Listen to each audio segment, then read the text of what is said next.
is in the air, every sight and every sound.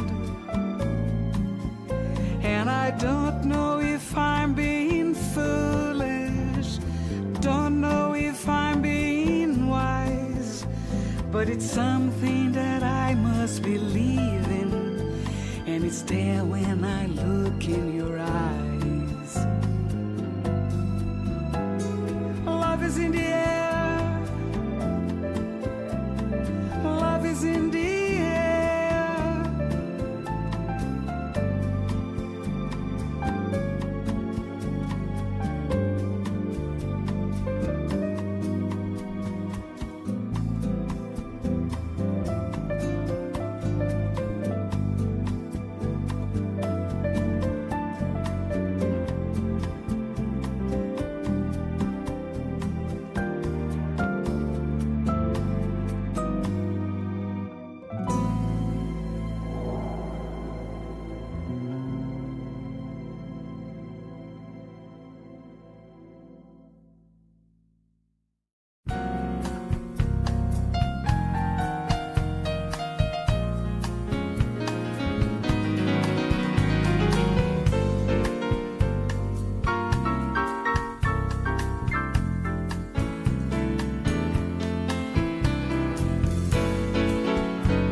So let's start our afternoon session.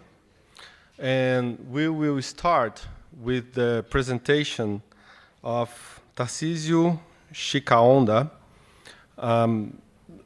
It was supposed to be him and Stephen Gordon, but Steve could not attend because they have a big building inauguration in Malawi. So the team of Malawi was coming, but because of this inauguration, which is even the president of the country is attending, they couldn't come. So Tarcísio is representing the Malawi team. Hi, Tarcísio. Pleased to meet you. Oh, hi.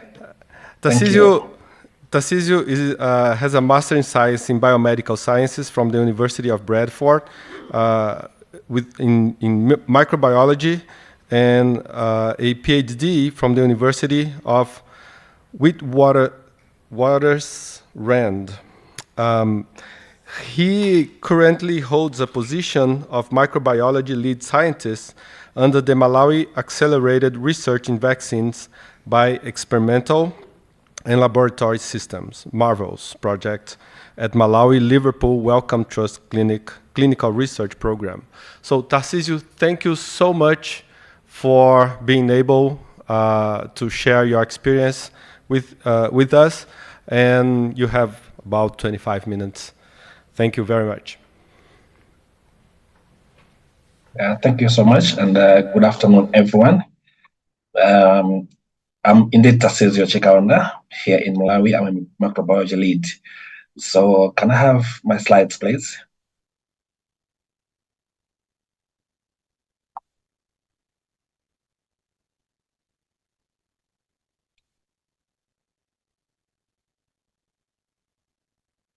I shared my slides. Can I have my slides, please?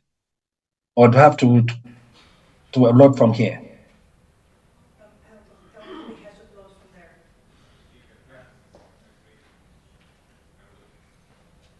Tarcísio, do you have your slides in your computer? You can share. I can share the slides from here. Right. But if you prefer, we can load it in our computer. But I'm not sure that you will see it. Yes, there you go. Thank you.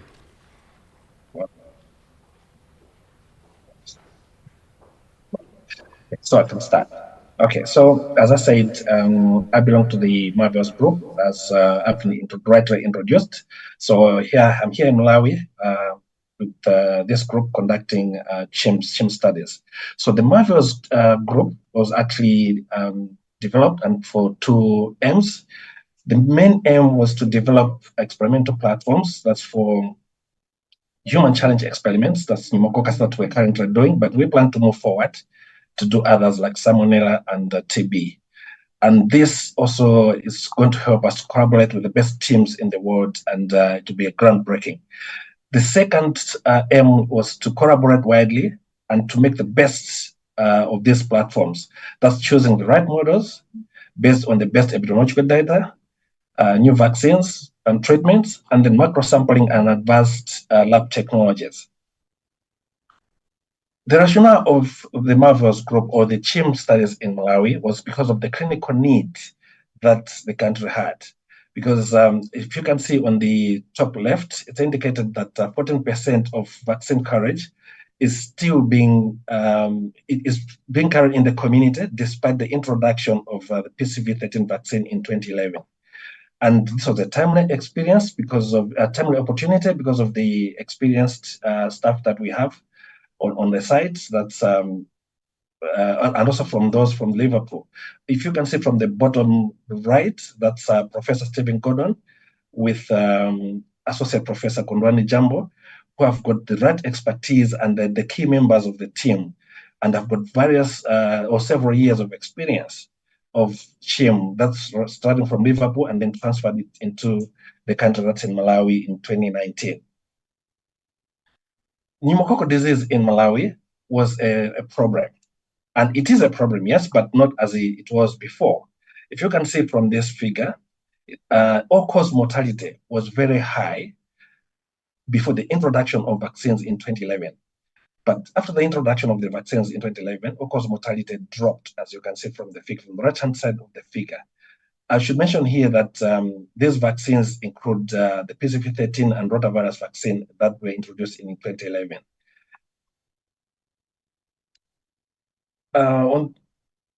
Going forward, vaccine type pneumococcal persistence in Malawi has continued despite the introduction of the vaccines, the pneumococcal vaccines in 2011. As for example, Todd Swaggart, in a paper that was published in Nature in 2020, had conducted 5 surveys to which it was shown that vaccine coverage persistence is still high in Malawi if you compare to other countries like Kenya or in the Netherlands within the same time period. Like in Malawi, it was showing like 18% vaccine prevalence at that time. So on the MARVELS, we have a trajectory and a plan. So on this one, we started in 2019, as you can see on the far left, whereby we conducted acceptability of these chimp studies here in Malawi. And thereafter, the laboratories and the clinic area were set up. Ethics and governance were done, that's ethics applications. And then we conducted the feasibility starting from 2019. After achieving the feasibility study, then we conducted a PCV13 double-blinded randomized clinical trial, which had 204 participants who completed the trial as per protocol. So for the purpose of this presentation, I'll highlight, or I'll talk much on those which are highlighted in pink. That's the study which we concluded, the PCV13 trial. Then we have work package 6, which is on the top right. That's for new products. Work package 7, which is for streptococcal pneumonia cell type 3, and then the GMP-like production of the challenge strains here in Malawi. Our work package 8 is on people living with HIV, and then we have work package 10, that's the microbiology or the pneumococcal biology of, that's the microbiome, I should say so. So I'll highlight on these studies because for the other work packages, we have not yet started. So for the PCV13 double-blinded randomized clinical trial, it was conducted in healthy individuals. And we used 3 doses.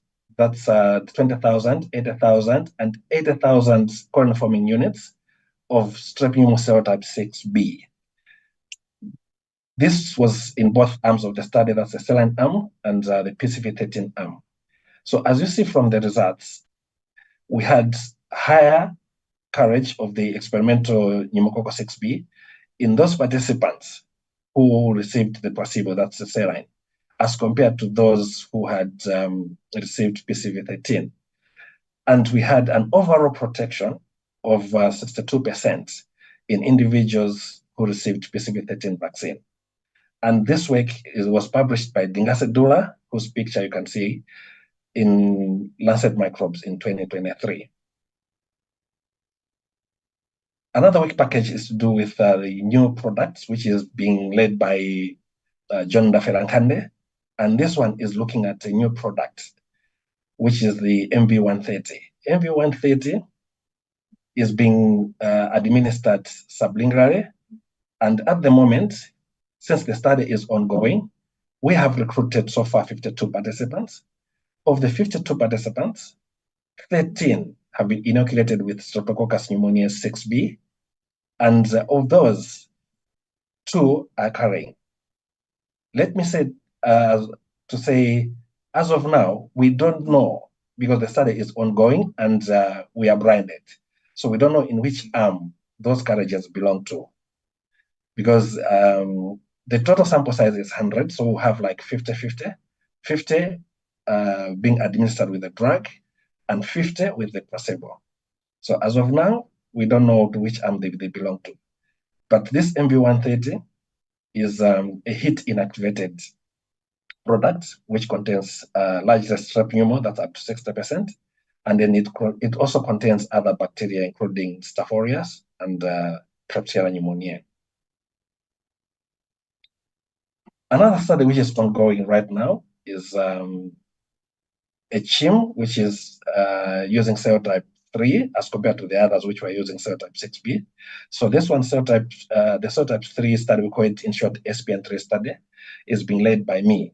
This was born on the background that, as you can see from the figure, that Todd also showed in his surveys that cell type 3, from all the surveys, was actually like the predominant strain.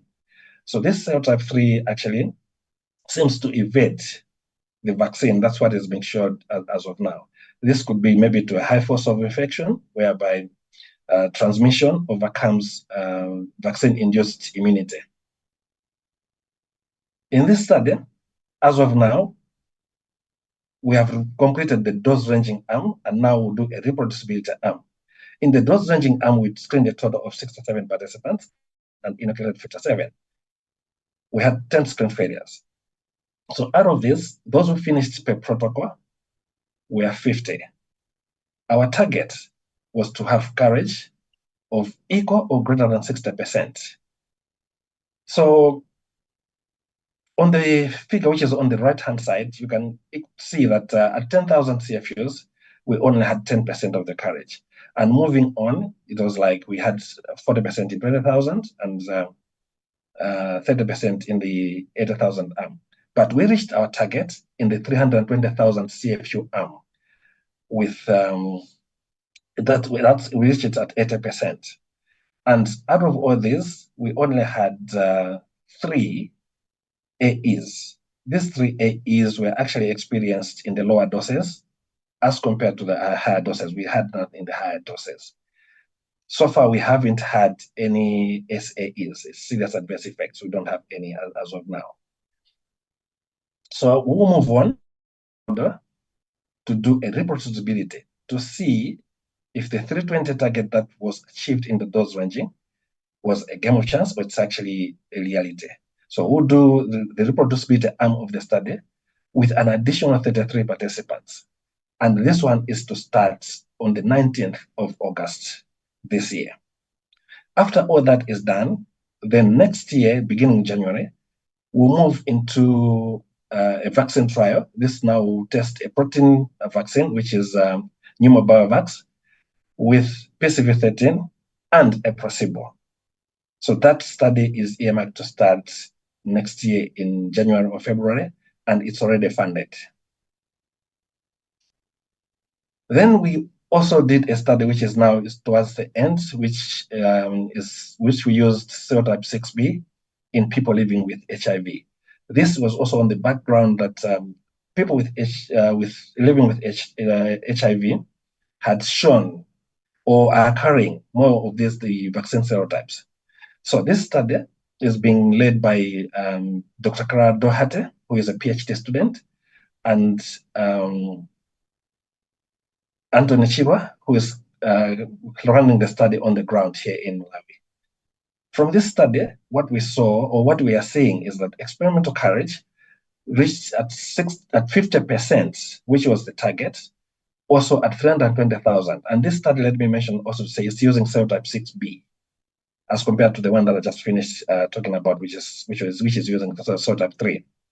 So we are seeing a number of courage events or high courage events in HIV negative individuals as compared to the HIV positive individuals. This is now for the experimental courage. Comparing to natural courage, we see high courage events in people living with HIV.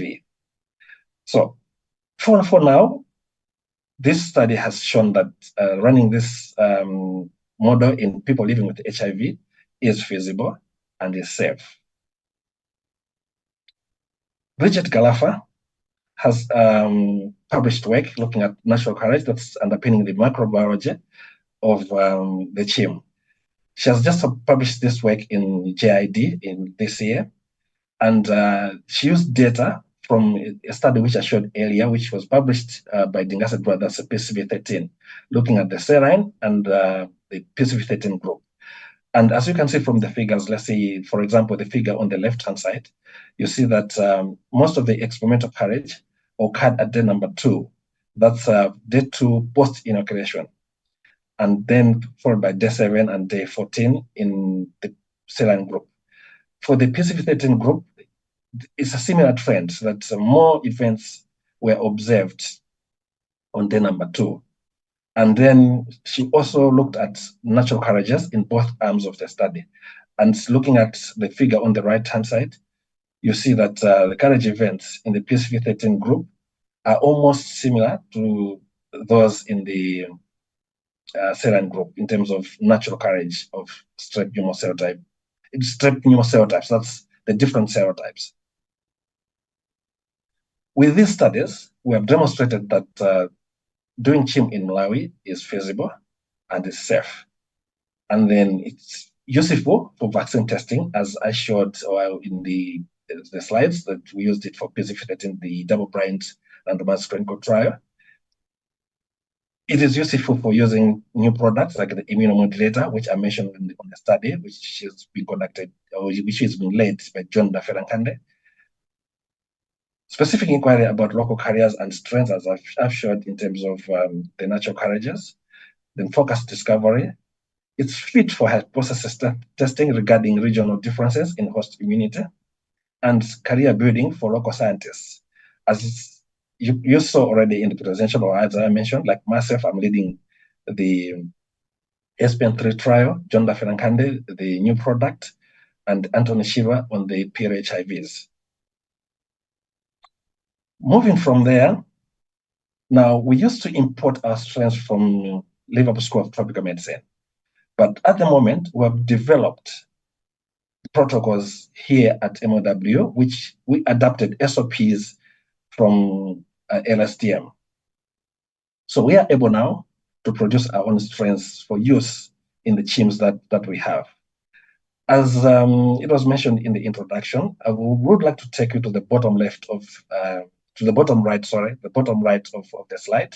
That's the building which has been launched yesterday by the president of the country, where Steve was very much involved in it.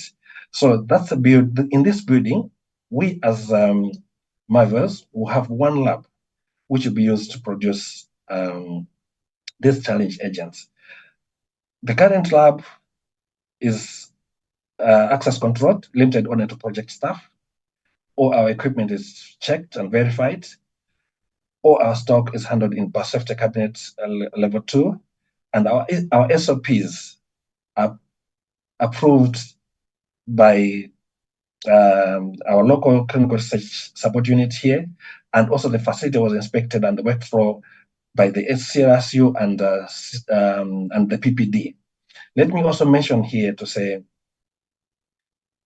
what we are doing at the moment is also approved by our local ethics body, that's the National Health Research Science Committee, which they oversee the process, and they requested us to present to them so that they should understand what we do in terms of quality checks and everything else during the process. And after that, they reviewed the process and they approved our production. So we are able to produce these strains here at MOW. This is a success story to us in that we have successfully produced cell type 6B and cell type 3.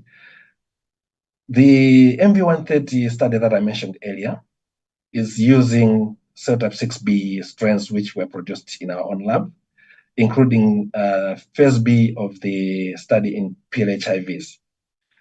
For the SPN3 study, we are using a strain which we imported from LSTM with the Liverpool School of Tropical Medicine, but we have submitted an amendment for an approval that in the reproducibility arm, we use a strain which is produced here because we have batches which have successfully been produced here. Our molecular lab has the capacity to do sequencing, whereby we would like to check if what we produce is not different from what we received. So we're using the values that we received from LSTM as our parent stocks, as our parent stocks in their production process.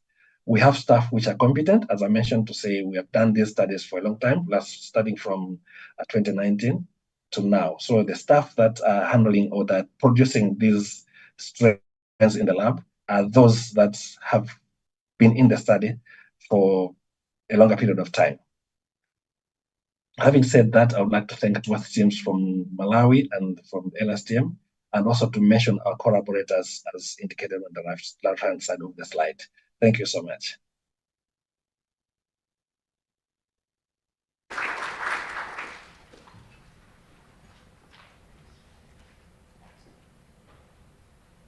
Tarcísio, thank you so much. Any questions?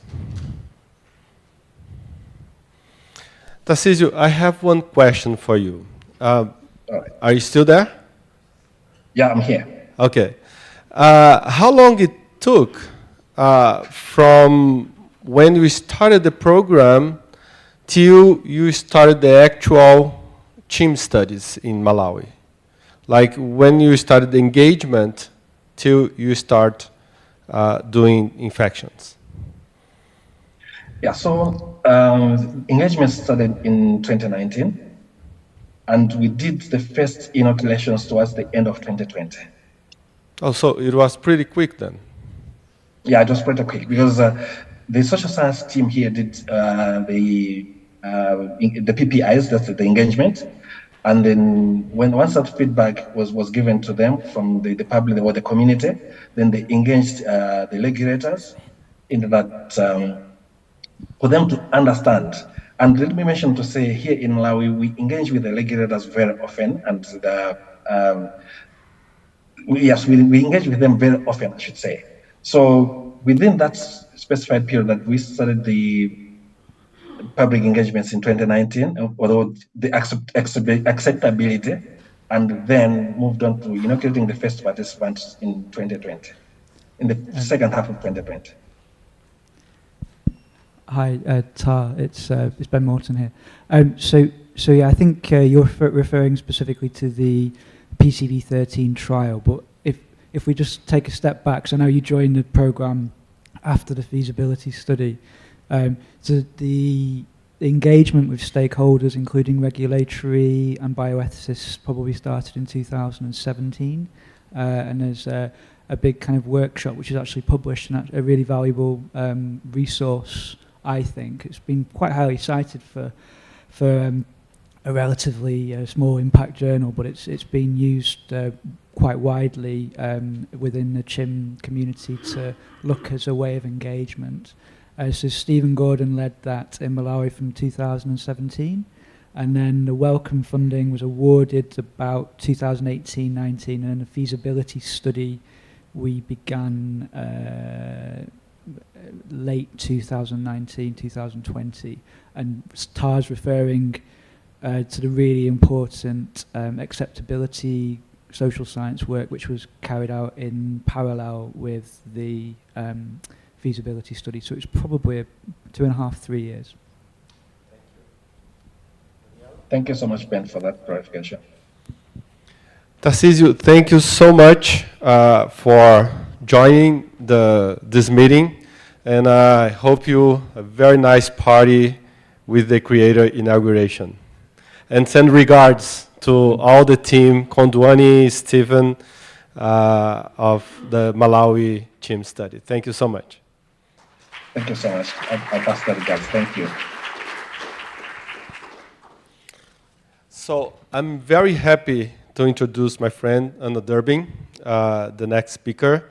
Anna, this meeting, Anna, is happening because of you. Well, your study on the CHIM of dengue was the first one I read, and I was like, wow, this is so cool. I want to learn that.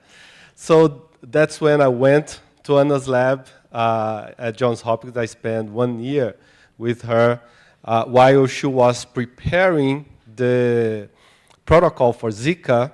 So it's a great pleasure to have you here, Anna. Anna's a professor at Johns Hopkins School of Medicine and the director of the Center for Immunization Research. She's very important in the dengue field. She has some very seminal work on the dengue field.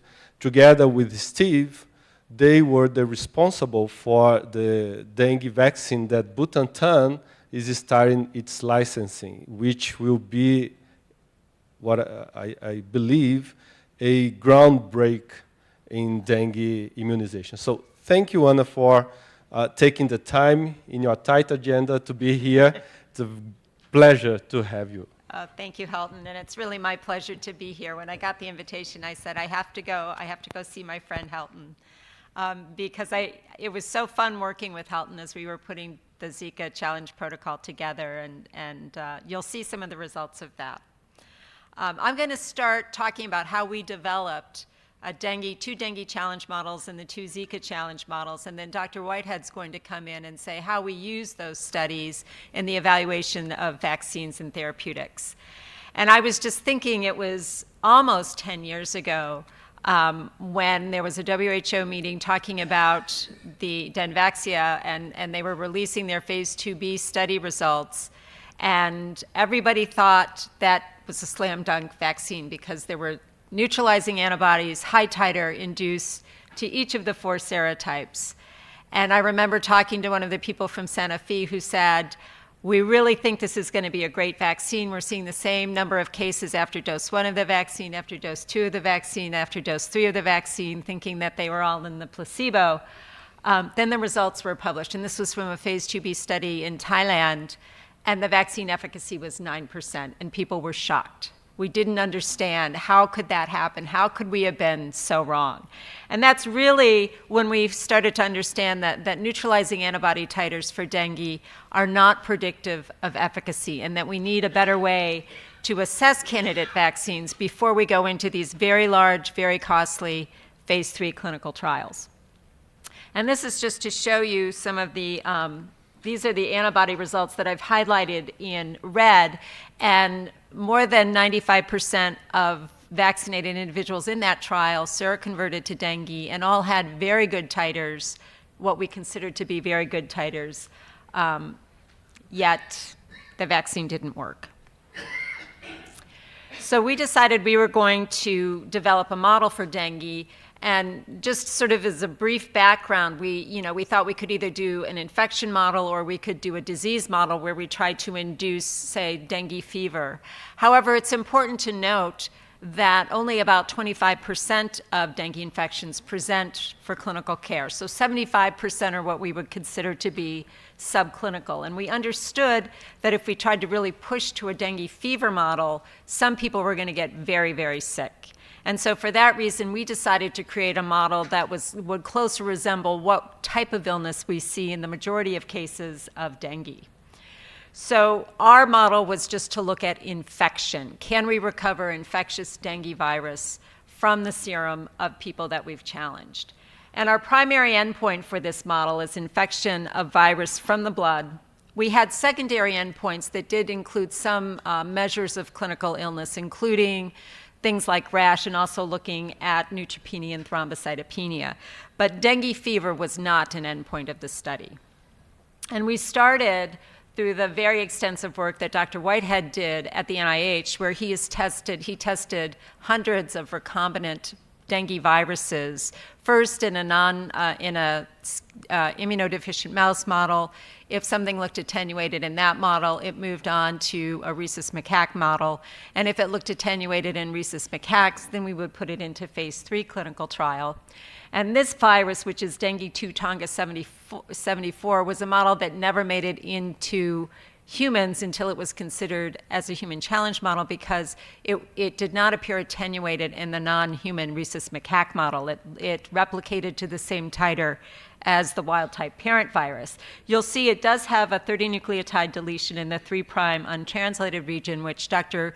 Whitehead will mention is the mutation, attenuation mutation for the 4 dengue candidates, but it did not appear to attenuate this virus.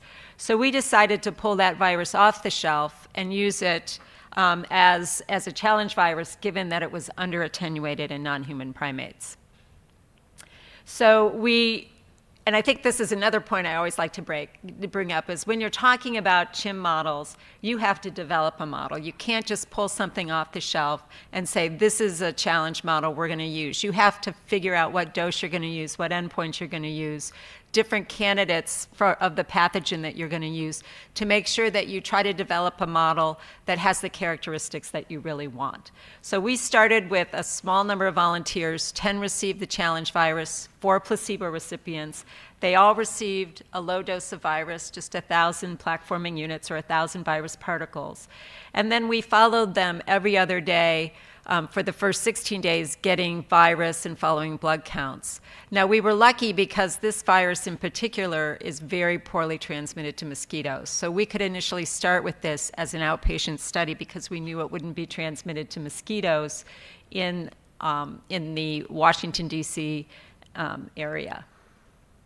So we were very lucky because our first stab at this, we induced viremia in 100% of subjects. And the viremia was easily detectable by culture and was about 100-fold higher than our lower limit of detection, which meant we had a good range of viremia to look for an effect either through a therapeutic or a vaccine. We did have a rash, which I'll show you in 80% of individuals, so we did have a clinical endpoint. we had neutropenia, mild neutropenia, in 40% of subjects. So it was mild, it was short-lived, they weren't at risk for instance, any bacterial infection. And we also saw a decrease in platelets and lymphocyte counts, but not to the level that would make an AE. Importantly, no subject developed dengue fever, nor did we see evidence of liver function elevation or effect of the liver or plasma leakage. So I don't know how well this is projecting, but looking at you, the panel on the left is the rash we see with the dengue 2 challenge virus. It's very confluent, it's over most of the body, and that's in comparison to our typical vaccine-associated rash, which is very sparse, generally over the chest and upper extremities. The vaccine rash doesn't itch. The dengue 2 rash was graded as moderate, meaning that it itched and required an antihistamine to treat the itching in about 50% of individuals. This is our dengue 2 challenge viremia in 4 different studies, and I only put this up to show how consistent that viremia is. When we're looking at endpoints for challenge models or development of challenge models, we want a model that induces an endpoint in a very consistent manner, preferably in a very high proportion of individuals. So we have viremia here in 100% of our individuals with a mean peak titer that's very consistent throughout different studies. So it's behaving in a very consistent, reproducible manner, which is important as you plan for future studies around evaluating vaccines and therapeutics. It helps you power your study using really as few volunteers as you need to really get a significant outcome that you're looking for. So if you have a high attack rate of something, in essence, you need fewer volunteers to see the endpoint that you want. This is just to show you the differences that we see in absolute lymphocyte count, absolute neutrophil count, and platelet count. These are the same individuals, and it's an accumulation of different studies, but these are the same individuals. They received a placebo at their first inoculation and then received the dengue 2 challenge virus at the second inoculation. And we're looking at the difference in their nadir lymphocyte count, neutrophil count, or platelet count post-inoculation compared with the baseline just prior to inoculation.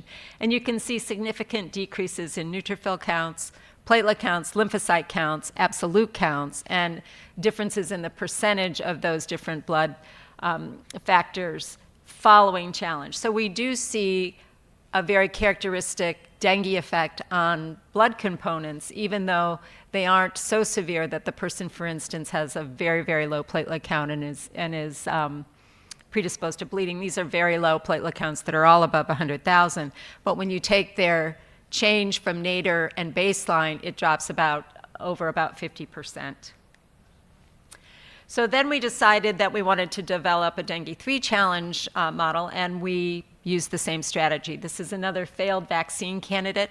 Dr. Whitehead will talk about the dengue 3 vaccine candidate that's included in the tetravalent vaccine, but you'll see it also has a delta 30 mutation in the 3' untranslated region, but that was not enough to attenuate the virus. It's still replicated to the same level as the parent virus in non-human primates.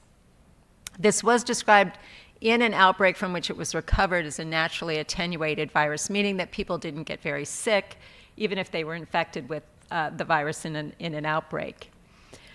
And again, it wasn't attenuated in non-human primates, so we pulled it off the shelf and said, let's see if we can use this in a challenge virus. And I like this sort of story because these viruses behave very differently.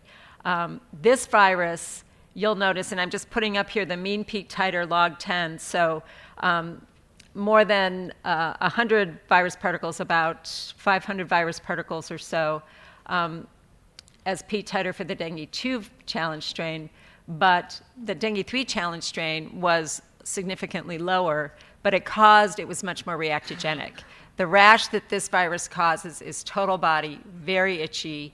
People notice it, volunteers notice it, and it generally requires antihistamines more so than the rash induced by the dengue 2 challenge virus, but the peak titer is lower. So it's a more virulent challenge virus. You can also see that the duration of viremia is somewhat lower.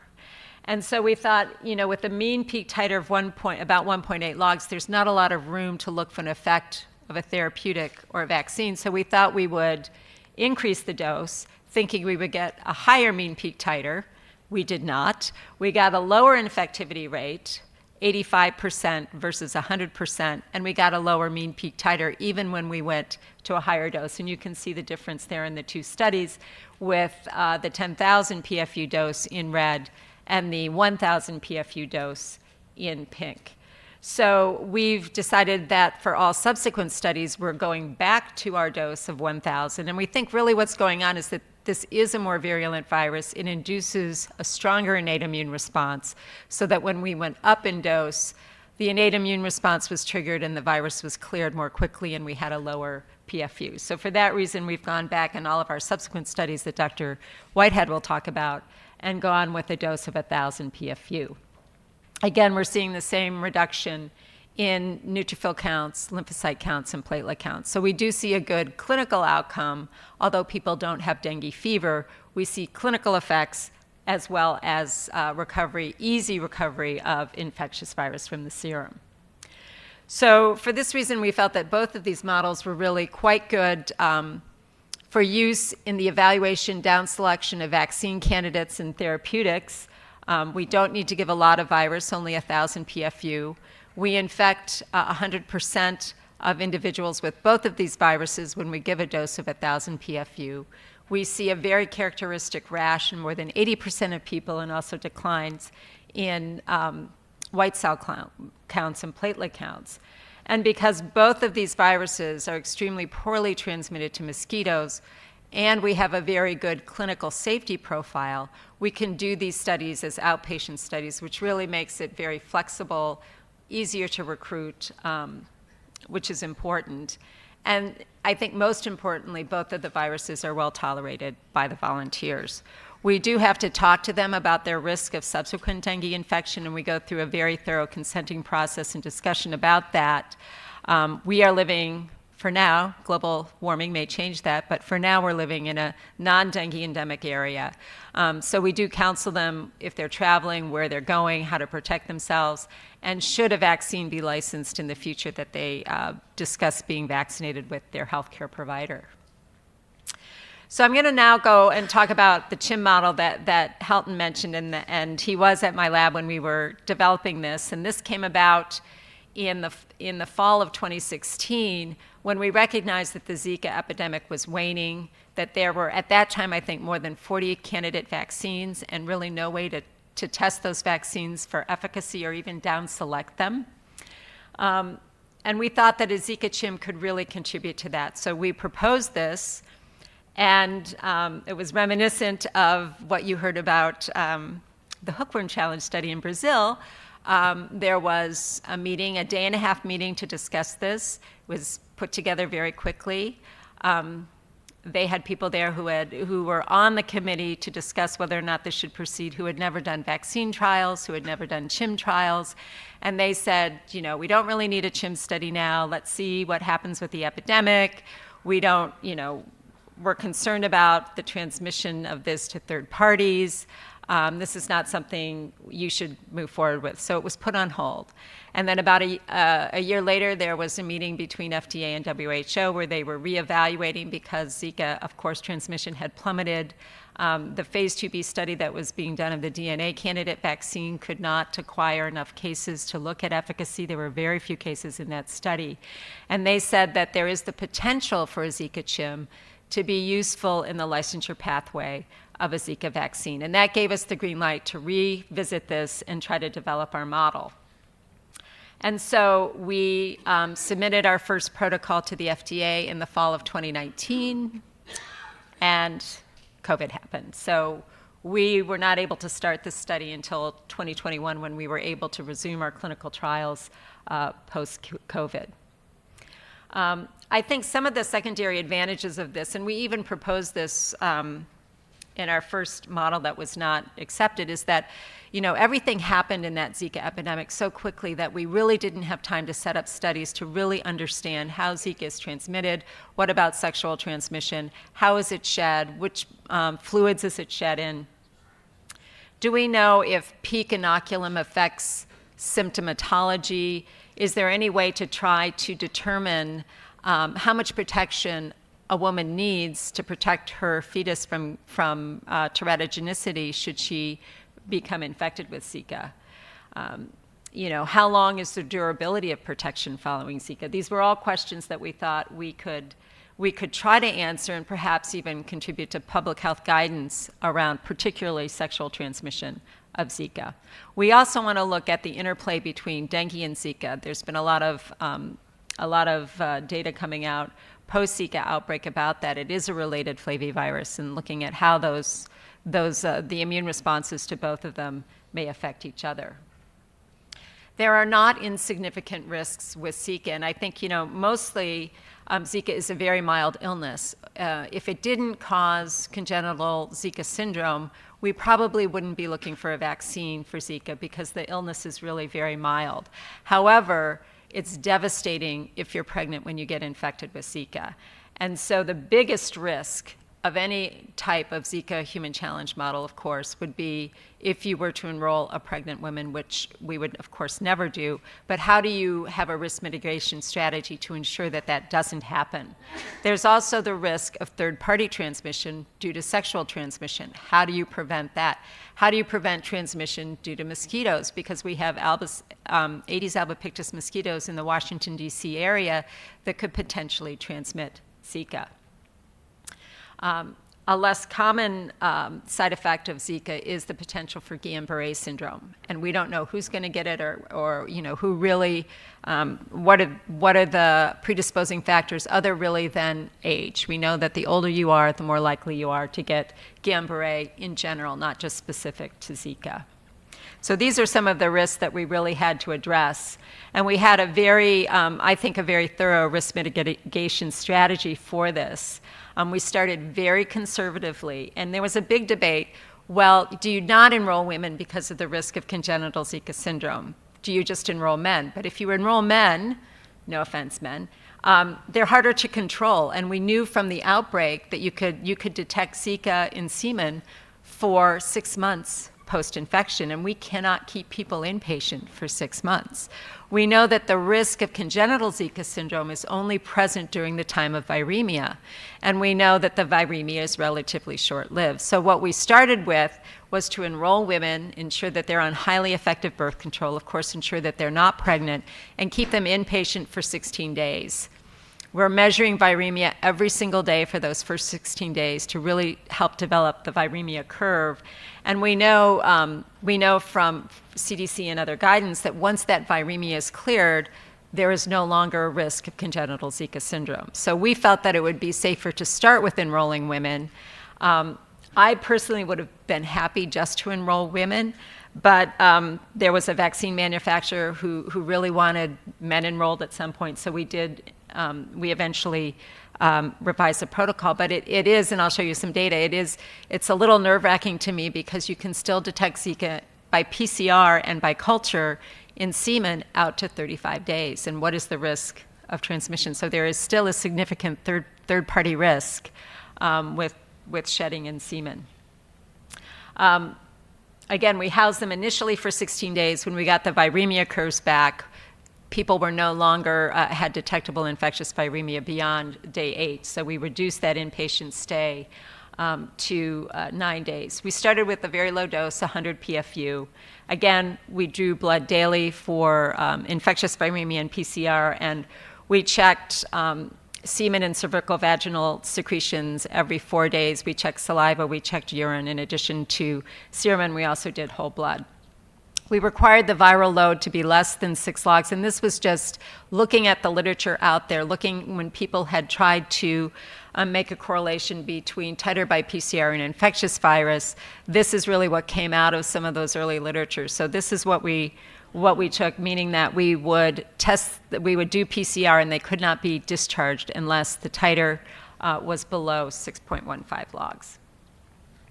For Guillain-Barré, we enrolled younger people, so no one older than 40 is enrolled in the study. We did neurological visits, and of course, we ensured that the person would have all of their medical care taken care of should a case of Guillain-Barré occur. We also, this again started in 2021, so we were testing for SARS-CoV-2 prior to admission. We vaccinate for influenza. During the influenza season, we vaccinate for free. Interestingly, we found volunteers are more willing to take an experimental vaccine than an influenza vaccine, but we have a lot of work to do there. And then we have, of course, built-in halting criteria. So we created what we thought would be an ideal endpoint for a Zika CHIM, and we wanted at least 80% of dengue-naive and Zika-naive individuals to develop infectious viremia.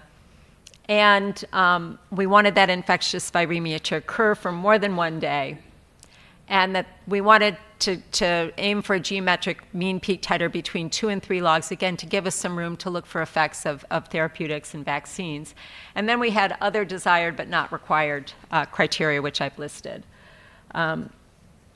So we initially, again, enrolled women, 26 healthy non-pregnant, non-lactating women, and then moved on to enroll 26 healthy men between the age of 18 and 40. They were randomized 5-2 vaccine to placebo. I think including placebo recipients in these early development studies and really in all my trials is very important because we base a lot on symptomatology. And if you don't have placebo controls, you really don't know what symptoms are real or not, because we ask them every single day, have you had X, Y, Z? And a lot of people have a headache once every 2 weeks and will say yes, or a few muscle pains. So we always include placebo recipients. And then we evaluated 2 different strains, one here in Brazil, Zika San Jose Rio Puerto, and one from Nicaragua. And 20 volunteers received each strain. So as I said, the first group of 7 remained inpatient for 16 days, and then we were able to reduce that. They all had to meet the discharge criteria, and then we measured virus in different serums. So this is just the accumulation of the 40 volunteers and the placebo recipients and how they compare with one another.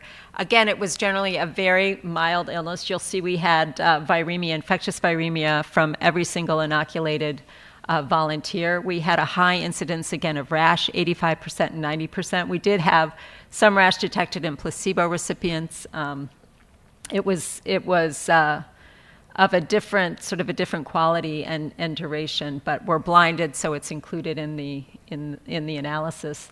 And then we did not see a lot of non-purulent conjunctivitis, which was described early in the outbreak. Really, the only significant difference between the placebo recipients and the vaccinees, and I'll group I'm sorry, not vaccinees, Zika recipients, I'll group them together, was rash here and a little myalgia. And that was really the only significant difference in terms of clinical outcomes that we saw. It was really a very mild, well-tolerated infection. This is the rash. I will say the rash is very prominent. It's more symptomatic than the dengue rashes that we saw with our 2 dengue challenge recipients. This rash is extremely itchy. People notice it. It's not a comfortable rash. This poor volunteer was in tears when they got the rash. But it does go away, and it does respond to antihistamines. This is just the viral curves in serum and in whole blood you'll see on the left, infectious virus, and then on the right is by PCR, and you can see the criteria for discharge. You can see, for the most part, these curves are very tight. There was one volunteer who developed viremia a little bit late. We detected it, particularly infectious virus, more commonly in serum than we did in whole blood, but it was detectable in whole blood by PCR in all of the volunteers. And then these are just the different fluids, and you can see we're still evaluating the last 5 male recipients of San Jose Rio Puerto, so we don't have all of the data on semen in the remaining 5 volunteers. But you can see, again, that really blood is where we recover most of the virus. We had very little recovery from cervical vaginal secretions, 40% of the men, and I'll show you the shedding data for that because I do think it's important. This is, we're looking for this is the same. Some other fluids in saliva and urine, as well as, again, the serum and the whole blood. Went too far.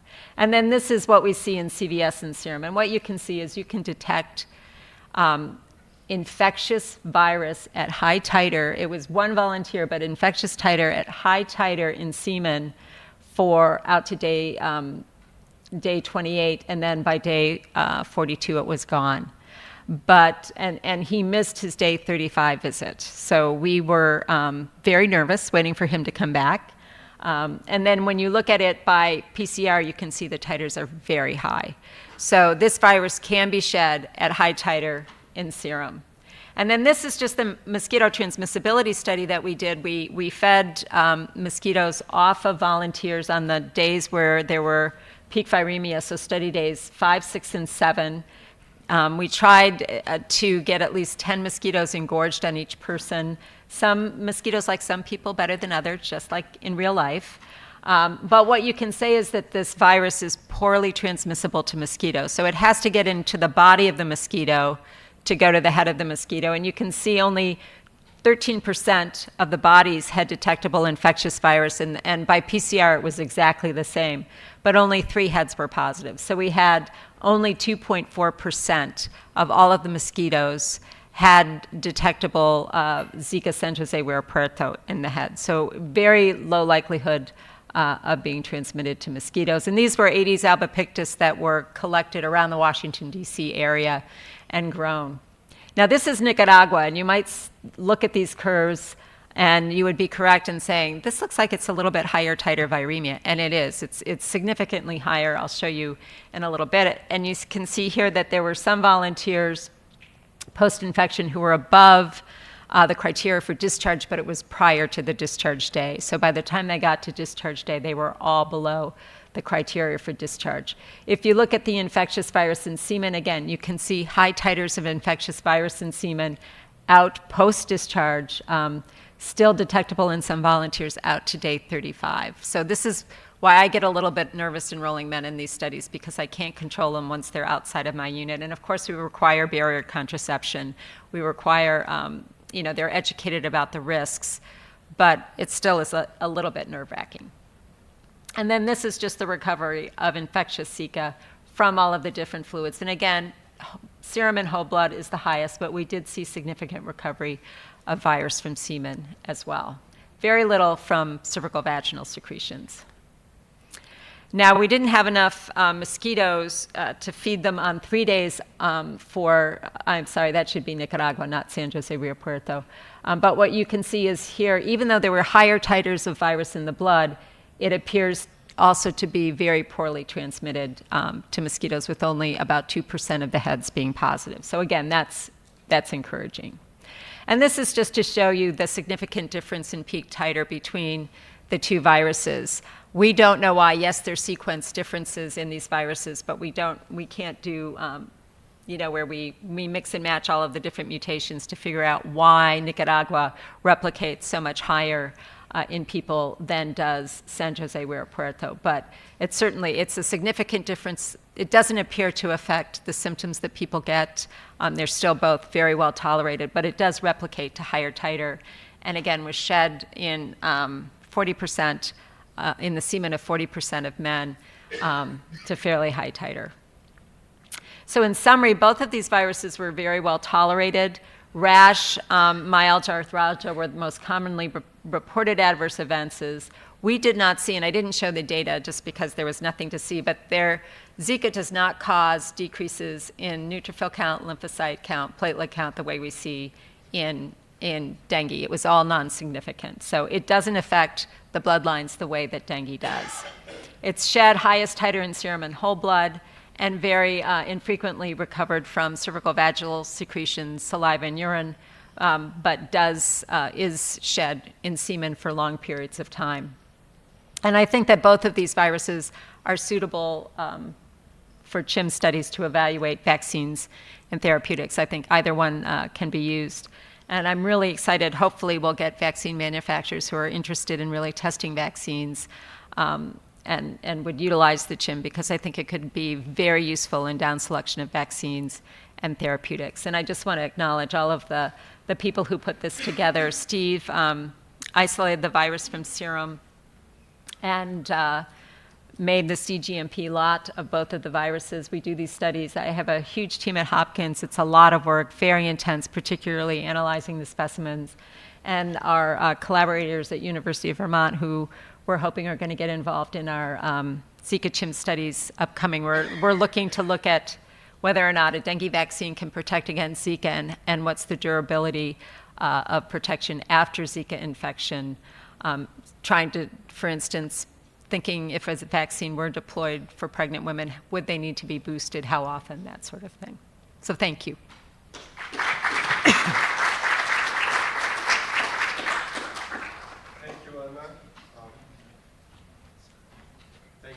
That was fantastic. Any questions on here? Thank you, Anna. That was brilliant. I wonder the difference that you observed between San Jose do Rio Preto and Nicaragua strains. Do you think, and is there any data in the field trials that would indicate these are real representative differences from the two different country strains, or is just a difference of two different Zika virus strains? Boy, that's a great question. And I really don't know. One is from Latin America. I'm sorry, they're both Latin America. One's from Nicaragua, one's from Brazil.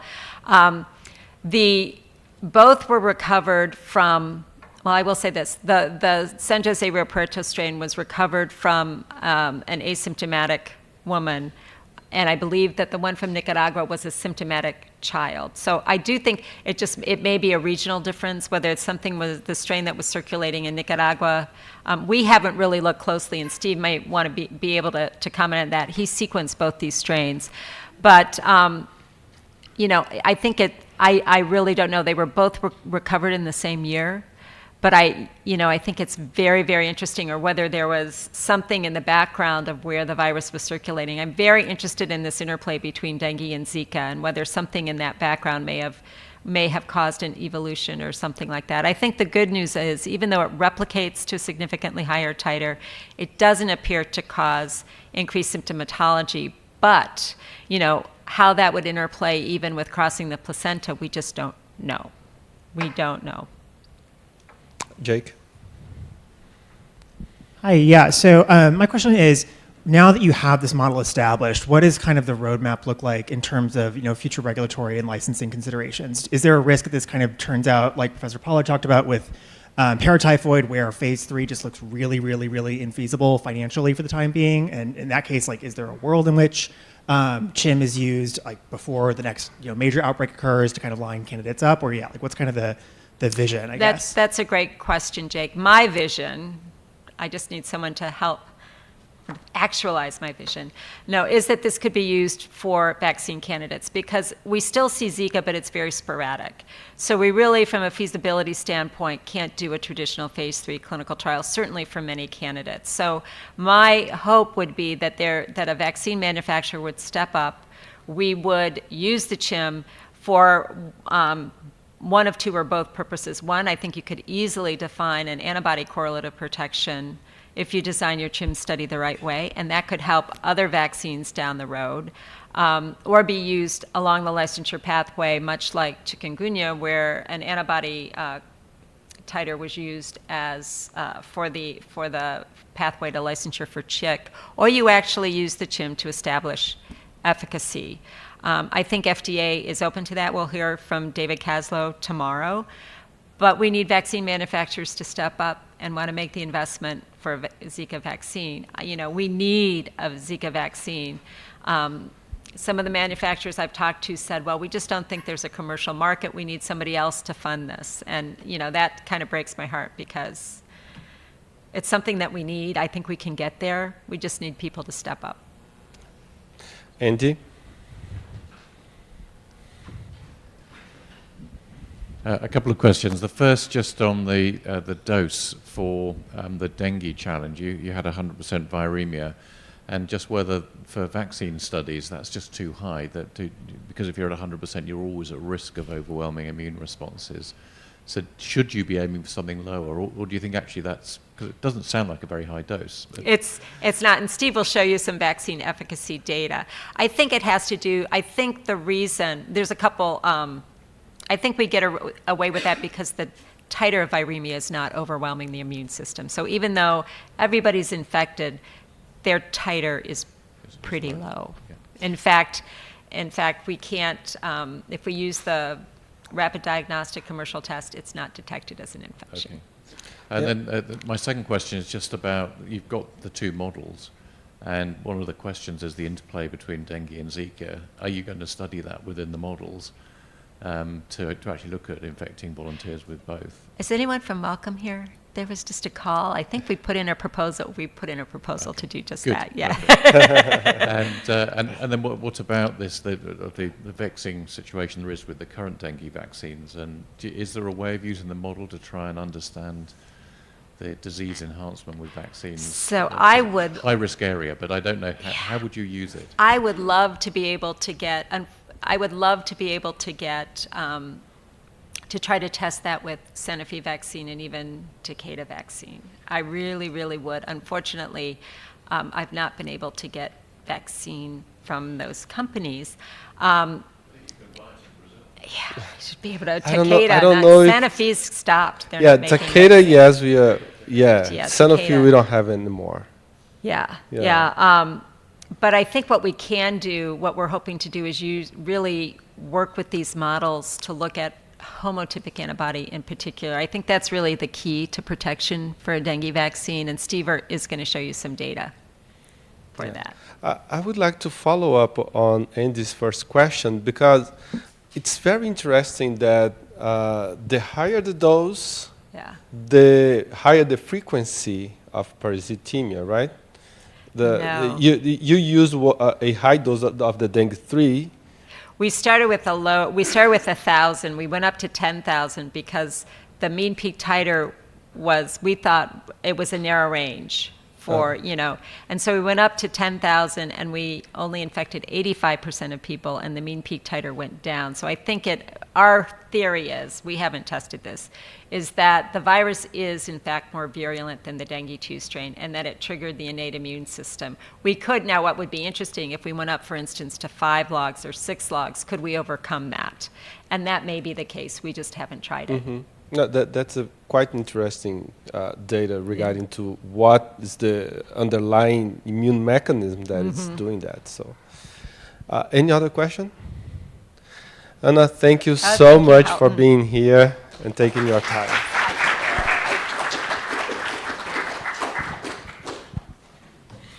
So now we'll have Steve Whitehead speaking.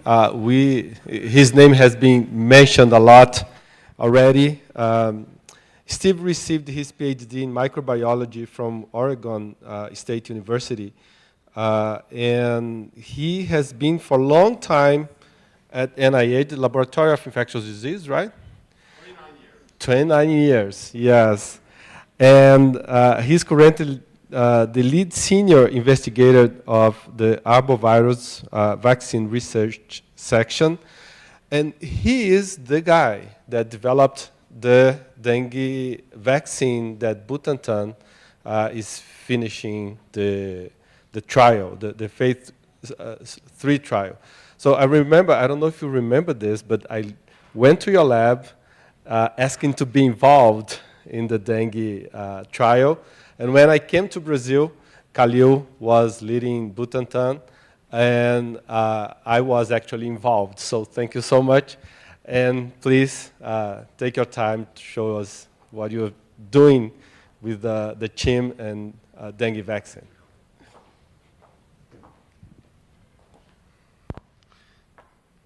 Thank you very much for the opportunity to follow up Anna's presentation. So we have my slides. We made the model. Now, what the heck are we going to do with the model? And so this is all clinical data. I'm not a clinician, so I look for clinicians to do the work. And we turned to a contract with Johns Hopkins and Anna Durbin, and that has been very successful. Just a few things to remind you about from Anna's talk. Why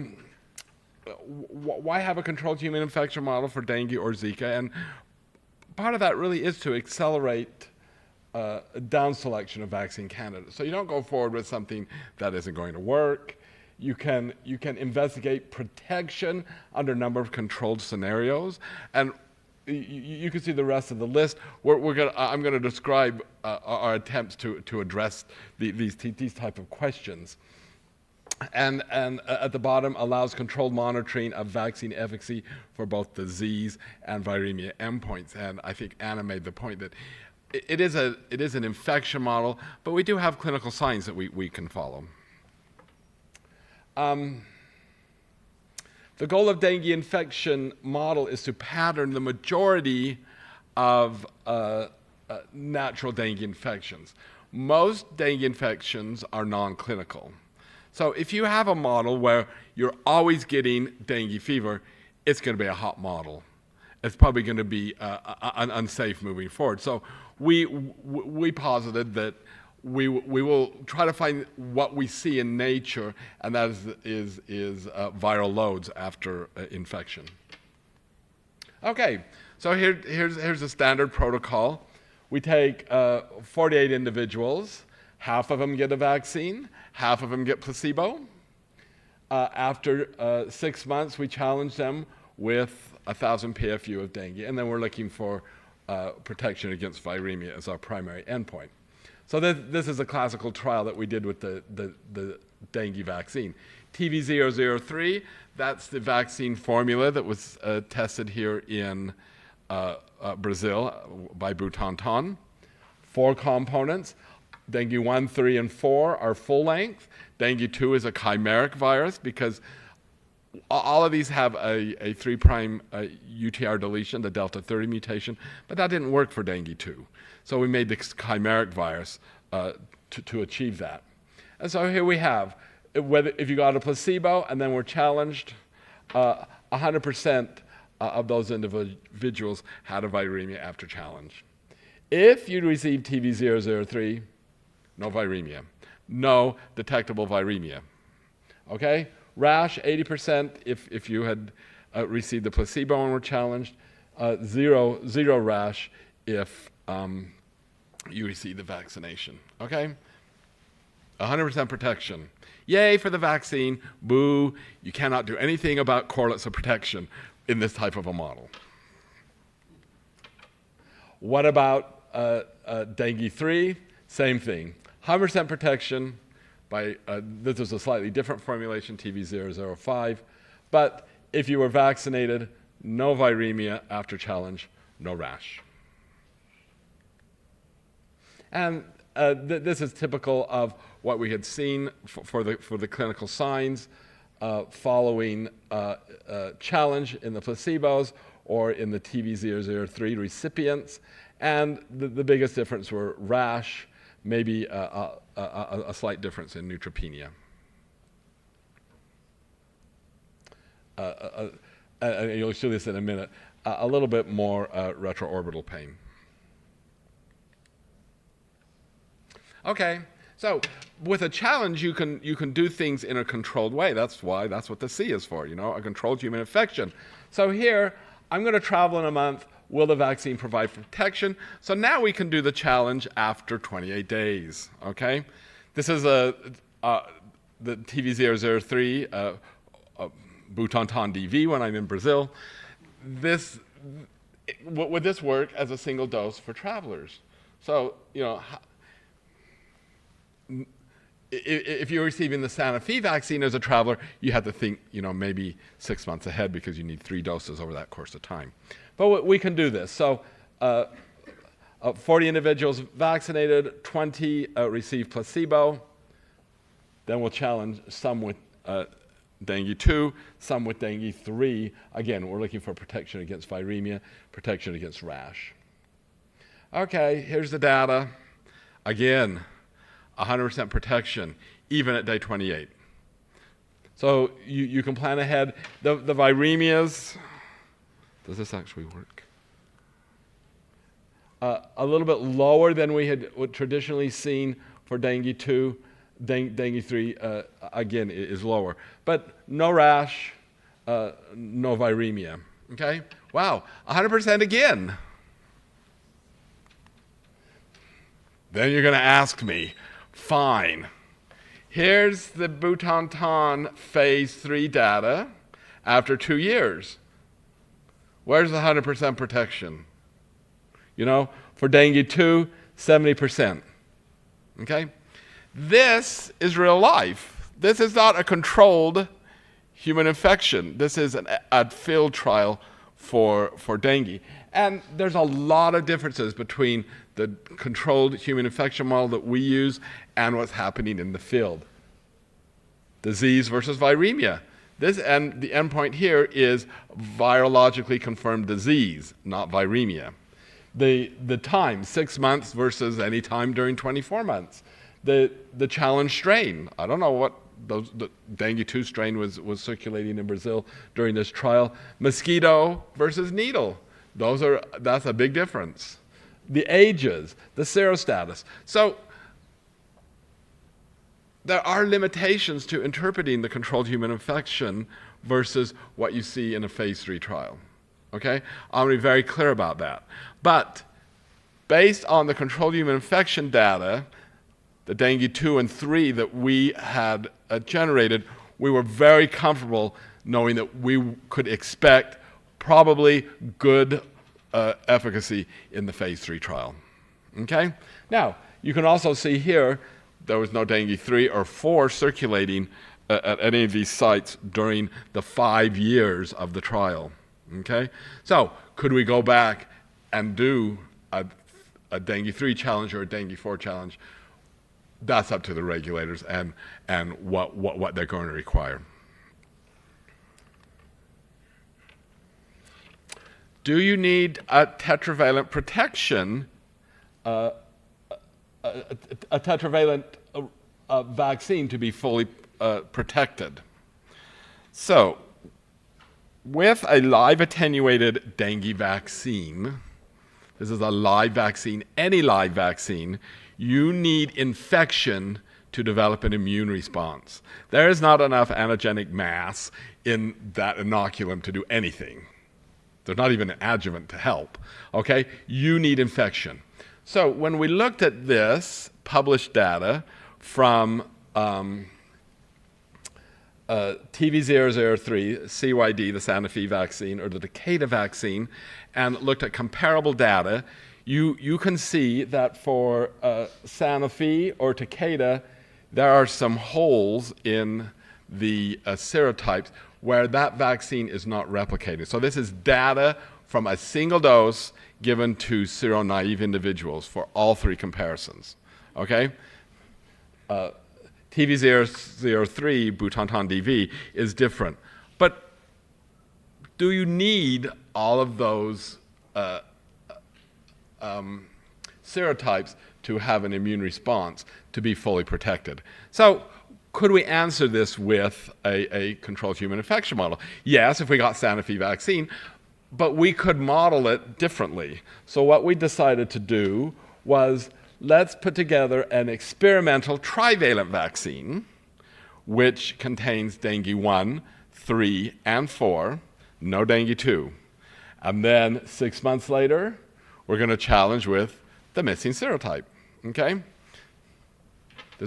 We're not proposing this as a vaccine strategy. This was an experimental a vaccine to assess the need for homotypic antibodies and whether or not you need a tetravalent response to all 4 serotypes. Okay, again, tetravalent versus trivalent. What you'll notice is that if you look at the differences in non-structural proteins, whether it's a tetravalent or a trivalent, it's exactly the same because the dengue 2 component that is missing actually has the dengue 4 backbone. Okay? When you look at pre-M and E, so the structural proteins for which you're making neutralizing antibodies, the only difference is dengue 2. So the only difference between the trivalent and the tetravalent is expression of dengue 2 structural proteins. Okay, what's going to happen? So this was the response versus after trivalent vaccination. Only 7 out of the 18 individuals had a detectable neutralizing antibody against dengue 2, a fairly low titer. All of that antibody we're detecting is cross-reactive heterotypic antibody because these individuals didn't see any dengue 2. So there is cross-reactive antibody. We assume that's what you get with less than optimal vaccines, where you have a couple serotypes replicating, but you see neutralizing antibodies against all 4 serotypes, okay? These are probably heterotypic cross-reactive antibodies. How protective is this? And do these antibodies contribute to protection? So here is viremia by tissue culture. So if we look at infectious virus after challenge, we can see that we still have 73% efficacy against dengue 2. This is by culture. By rash, we see 67%, as compared to what you see on the bottom for tetravalent, which is 100%, 100%. So yes, there's an advantage to having a trivalent. But the real difference came when we looked at viremia by RT-PCR. And so by RT-PCR viremia, only 20% efficacy and still 67% rash. When we looked at it for the tetravalent vaccine on the bottom, 95% efficacy by RT-PCR, 100% by rash. What does this mean? That a heterotypic antibody response is only partially protective, and that protection that we're seeing is likely due to a T-cell response. Because like I said, both the trivalent and the tetravalent have the same present the same T-cell epitopes. And so we're looking at this with our collaborators in La Jolla. We're looking at innate correlates of protection with our group in Mount Sinai, and humoral correlates of protection with the groups at UNC and University of Vermont.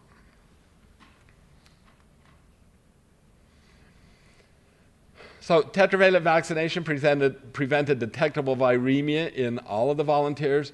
Trivalent vaccination, you did not get that same level of protection. Trivalent vaccination induced only heterotypic antibody to dengue 2.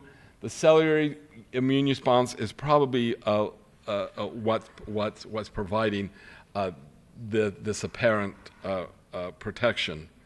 So people talk about correlates of protection for dengue, and people like to talk about neutralizing antibodies, and I'm sure neutralizing antibodies are a correlate, but the context of those antibodies is important. So you probably need less neutralizing antibodies if you also have a good T-cell response. So a correlate for one vaccine may be different than an inactivated vaccine where you're getting very little T-cell response, but you're getting good neutralizing antibodies. So you always have to keep in mind that if we do have a correlate of protection for dengue vaccines, it may be different, and it may be different for the different vaccines. I don't think it's going to be universal. There's a lot of global interest in these dengue virus chimps. Janssen Pharmaceuticals, I'll show you some data in a moment. Abvero in the US. University of Vermont is doing a study at the ICDDRB in Bangladesh. Oxford University is interested in the materials.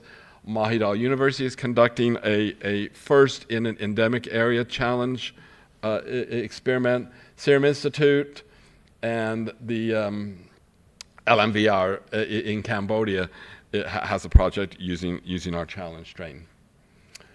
The next steps, I leave this on here, but we're not making a lot of progress, is developing challenge strains for dengue 4 and for dengue 1.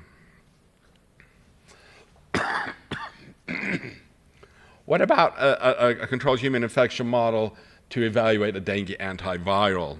So the Janssen Pharmaceuticals, a division of Johnson & Johnson, has a anti-dengue oral small molecule. It's an NS4B NS3 blocker. It showed good. This compound showed good data in vivo against RNA viremia in both mice and non-human primates. I'm showing that. That's their data there on the right. They proposed a study where they look at a low, medium, and high dose.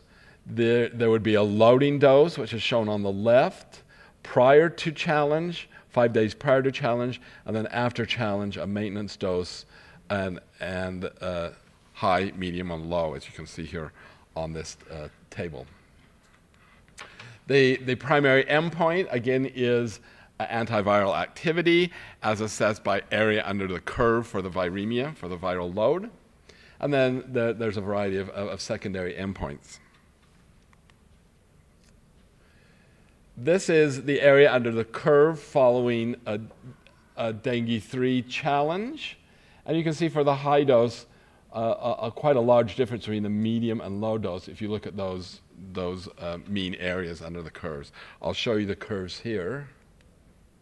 So this is the viral load for each individual in the study. So at the top is the placebos.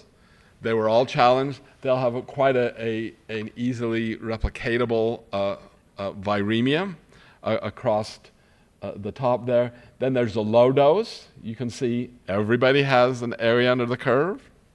Medium dose, 4 volunteers. The last 2 volunteers, you're starting to see some protection. And then along the bottom, you see 6 out of the 10 volunteers are protected against the viremia. There is, whoops, I just need to point out, whoops.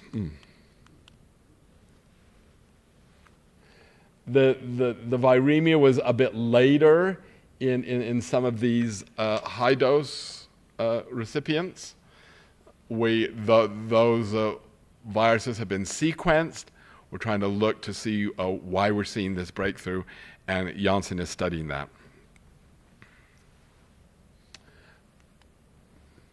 It's an incredible dosing study because you can see a big difference between the high dose, medium dose, and low dose in terms of incidence of viremia and the onset of viremia. Okay? If you look at, again, each box here on the horizon is an individual, and you can see here for rash, if you're a placebo, everybody had a rash. By the time you get out here to the high dose cohort, 3 out of 7 have a rash.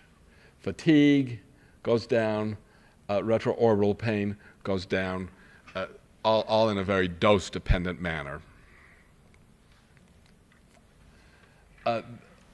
Their conclusions, and this is soon to be published, but has been disclosed in public, that's why I'm showing it.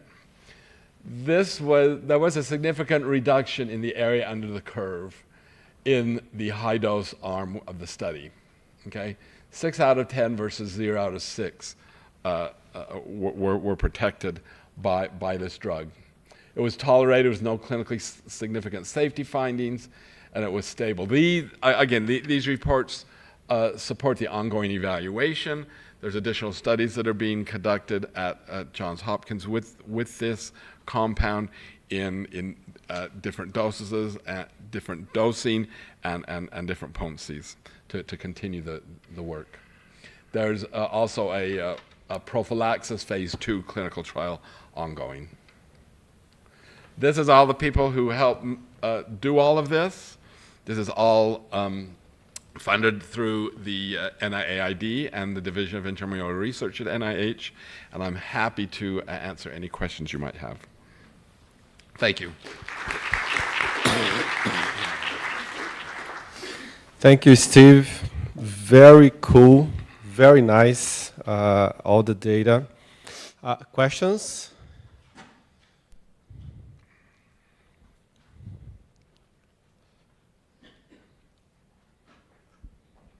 Thank you very much, Steve, for a great presentation. You mentioned there's some slow going, or it's been slow going for developing chim strains for dengue 1 and 4. I'm just wondering if you could maybe expand on why that is. I'm out of time in the lab. I have time so after. we have strains that the dengue 2 Tonga strain and the Sleman strain were given to us originally by Dwayne Gubler from these countries, and he identified these as probably naturally attenuated strains because they were isolated during silent outbreaks. So in Tonga, dengue 1 was circulating, people would come in, and occasionally you'd see someone that had this dengue 2. They looked at mosquitoes in the area, they could see dengue 2, but again, very few cases. So Dwayne says, okay, this may be a virus you're interested in. So he has given us dengue 4 and dengue 1 strains that he isolated under similar circumstances from the Caribbean. And we're in the process of developing those. They haven't performed the same as the dengue 2 and the dengue 3. And so we need to make a decision. I suspect the dengue 4 might be a little bit hotter, but we could probably tolerate a slightly hotter virus. And so we just need to continue moving forward with that. Now, do we need them? I don't know, because hopefully at some point we'll have a correlate protection that you can just compare to what you see with dengue 2 and 3.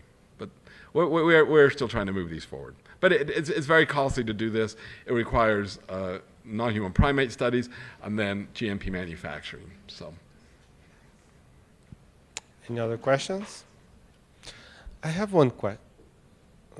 I really like that study of the trivalent vaccine. I think it's fascinating, and the things it can answer are very cool. So you showed that it didn't protect against viremia.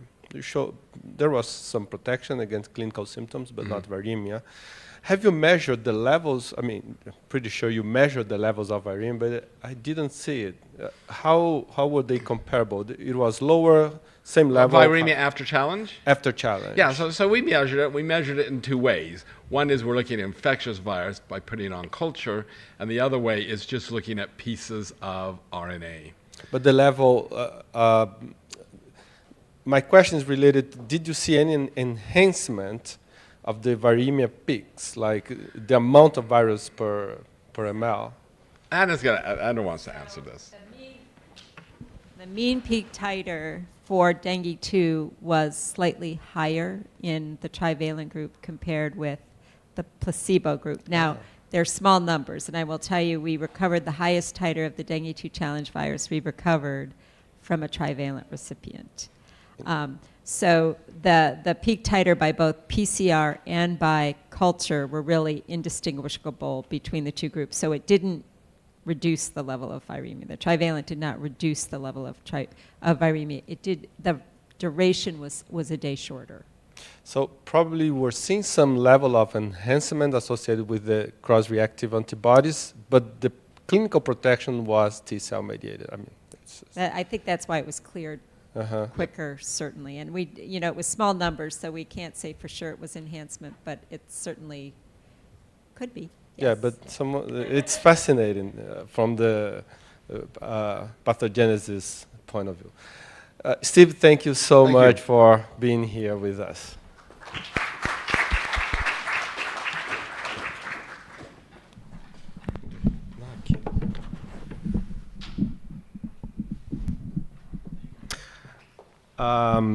Now we are going to have Joshua, I hope I say it right, Ozowick.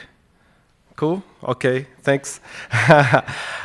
Josh is a pediatric infectious disease physician trained in Melbourne and Darwin in Australia and in Vancouver in Canada. He completed his PhD in tropical disease research group at Murdoch Children's Research Institute, where he's now a team leader in the tropical disease group.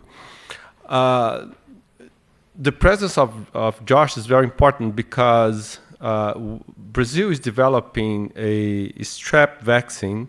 The group of Khalil has a very interesting strep vaccine results. And Australia offered to do the CHIM trial with the Khalil's vaccine. So you see, we are having to export our vaccine to be tested abroad while we could try to do it here. So Josh, thank you so much for being here and to present your work. Thank you, Elton and Daniela, for inviting me. It's a real privilege to be on a bill with some of the stars of human challenge research internationally. So I hope you may not be able to read the words there, but these are some vaccine developers trying to find the critical pathway for a strep A vaccine and struggling. And so someone says, I'm on a pathway and everyone is criticizing me. Someone else says, I thought I was on the critical pathway, but now I'm not so sure. And have you seen the critical pathway? And then these people out in the garden enjoying themselves say, well, we trekked the pneumococcal critical pathway. So this was my alternative title slide. And that on the left is a scientist, and you can tell because he has an S on his chest for science. And the other guy is maybe a Brazilian regulator or a vaccine developer. And the title of that talk would have been, You Can Lead Clark Kent to the Phone Box, but you can't make him get in. So no conflicts, but I'd actually like to have them because that would mean that we'd have a strep A vaccine far further ahead than we do. So this man is in the room. A couple of inspiring quotes for Brazilian researchers, and I think what Elton didn't mention is that Jorge Khalil is part of a generation of strep A scientists who took this vaccine out of the too hard basket. Actually made it a realistic prospect that a safe vaccine as well as an effective vaccine could be developed. We as a research community owe a lot to that particular generation of strep A scientists. And also to Brazil. This is a Brazilian study in Salvador that really taught us a lesson, I think, which is that strain diversity of this pathogen is quite different in different socioeconomic, in different social settings. And here, and I'm using the language they used, it was literally non-slum and slum settings. And what you can see there is that the M-type distribution, one of the ways that we classify strep, was dramatically different at the top of the hill compared to the bottom of the hill. And at the bottom of the hill, what we see is more isolates, more unique M-types, more diversity, and which makes it almost impossible hurdle for a multivalent vaccine. Here is just from last year an updated global strain diversity assessment that I joined. And what you can see is that as you step down an index of social development, and we did this in a different figure, but here is just by continent. You can see that the diversity of strain types follows that social gradient. So it's a really interesting example of human social determinants of bacterial strain diversity. So when I turn up to human challenge meetings, people often look at me and say, but you're not a neglected tropical disease. How can there not be a vaccine for this pathogen? It's not malaria, where people have tried and not really succeeded. It's not TB, similarly, where people have tried, but there are multiple barriers. It's a streptococcus. Why don't we have a vaccine for this? And here Taylor Swift is, so this is a quote from Taylor Swift, obviously, but also Taylor Swift is dressed as a gram-positive coccus. So this is an old pathogen. It knows us better than we know it, and I think that's really important to remember here. And that here is Erasmus Darwin, Charles Darwin's grandfather, who said in 1796, immediately after Jenner's example of successful smallpox inoculation, he says, scarlet fever exists with all degrees of virulence from a flea bite to the plague. The word scarlet fever being used to describe the full spectrum of strep A diseases. And here's scarlet fever being kept on the side of, by multiple public health interventions, including vaccination, being kept on the side of being kept from young developing children. So the question there is, how high is the wall in your town? And for strep A, the answer is still not high enough. So this is the 1990 CDC version of Group A streptococcus. Scarlet fever has disappeared like syphilis, so is rheumatic fever and heart disease. Severe invasive Group A strep is too rare for a vaccine. Strep throat and impetigo are too mild. Penicillin always works, and their gas vaccines cause scarlet fever, right? And I'm glad that Comic Sans hasn't been loaded on this system. It's good on you. That's what the formatting problem is there. But the reality is that that's not true. None of that is true. And that what we're really talking about here, I think, is a range of vaccine-preventable diseases without a vaccine at the moment. So this is the spectrum of acute infections through to post-infectious syndromes and chronic disease outcomes. We have pharyngitis, skin infections, invasive infections that many of you will have seen on the front pages of newspapers over the last 2 years, complications, acute rheumatic fever, post-streptococcal glomerulonephritis, acute rheumatic fever leading to rheumatic heart disease. Lots of effects around each of those syndromes, obviously. And you'll note that when you think about a vaccine, so from a clinical perspective, this is one vaccine for a whole spectrum of diseases. It's incredibly enticing. Vaccine developers gulp and feel very concerned about that spectrum of disease. But the vaccine case at its simplest is like hepatitis B vaccine, a cancer vaccine, human papillomavirus vaccine, a cancer vaccine, polio or paralysis vaccine, hepatitis C drugs, cirrhosis drugs. A vaccine for strep A is a really good idea. This is Asya, one of my patients. Her parents are happy for me to show these pictures. There she is at home on the left. There she is on ECMO in our ICU within 8 hours of that first photo. And there on the right she is about 4 months later. She will bear the scars of that admission for the rest of her life. And this is the other side of severe streptococcal disease. So this is a boy named Liddy Wu, an Aboriginal Australian young man who has RHD, and had so rheumatic heart disease, had multiple cardiac operations before he reached young adulthood and died of progressive heart failure as in his early 20s. And that's Andrew Steer, my boss, who has really been part of the next generation of leading streptococcal vaccine researchers.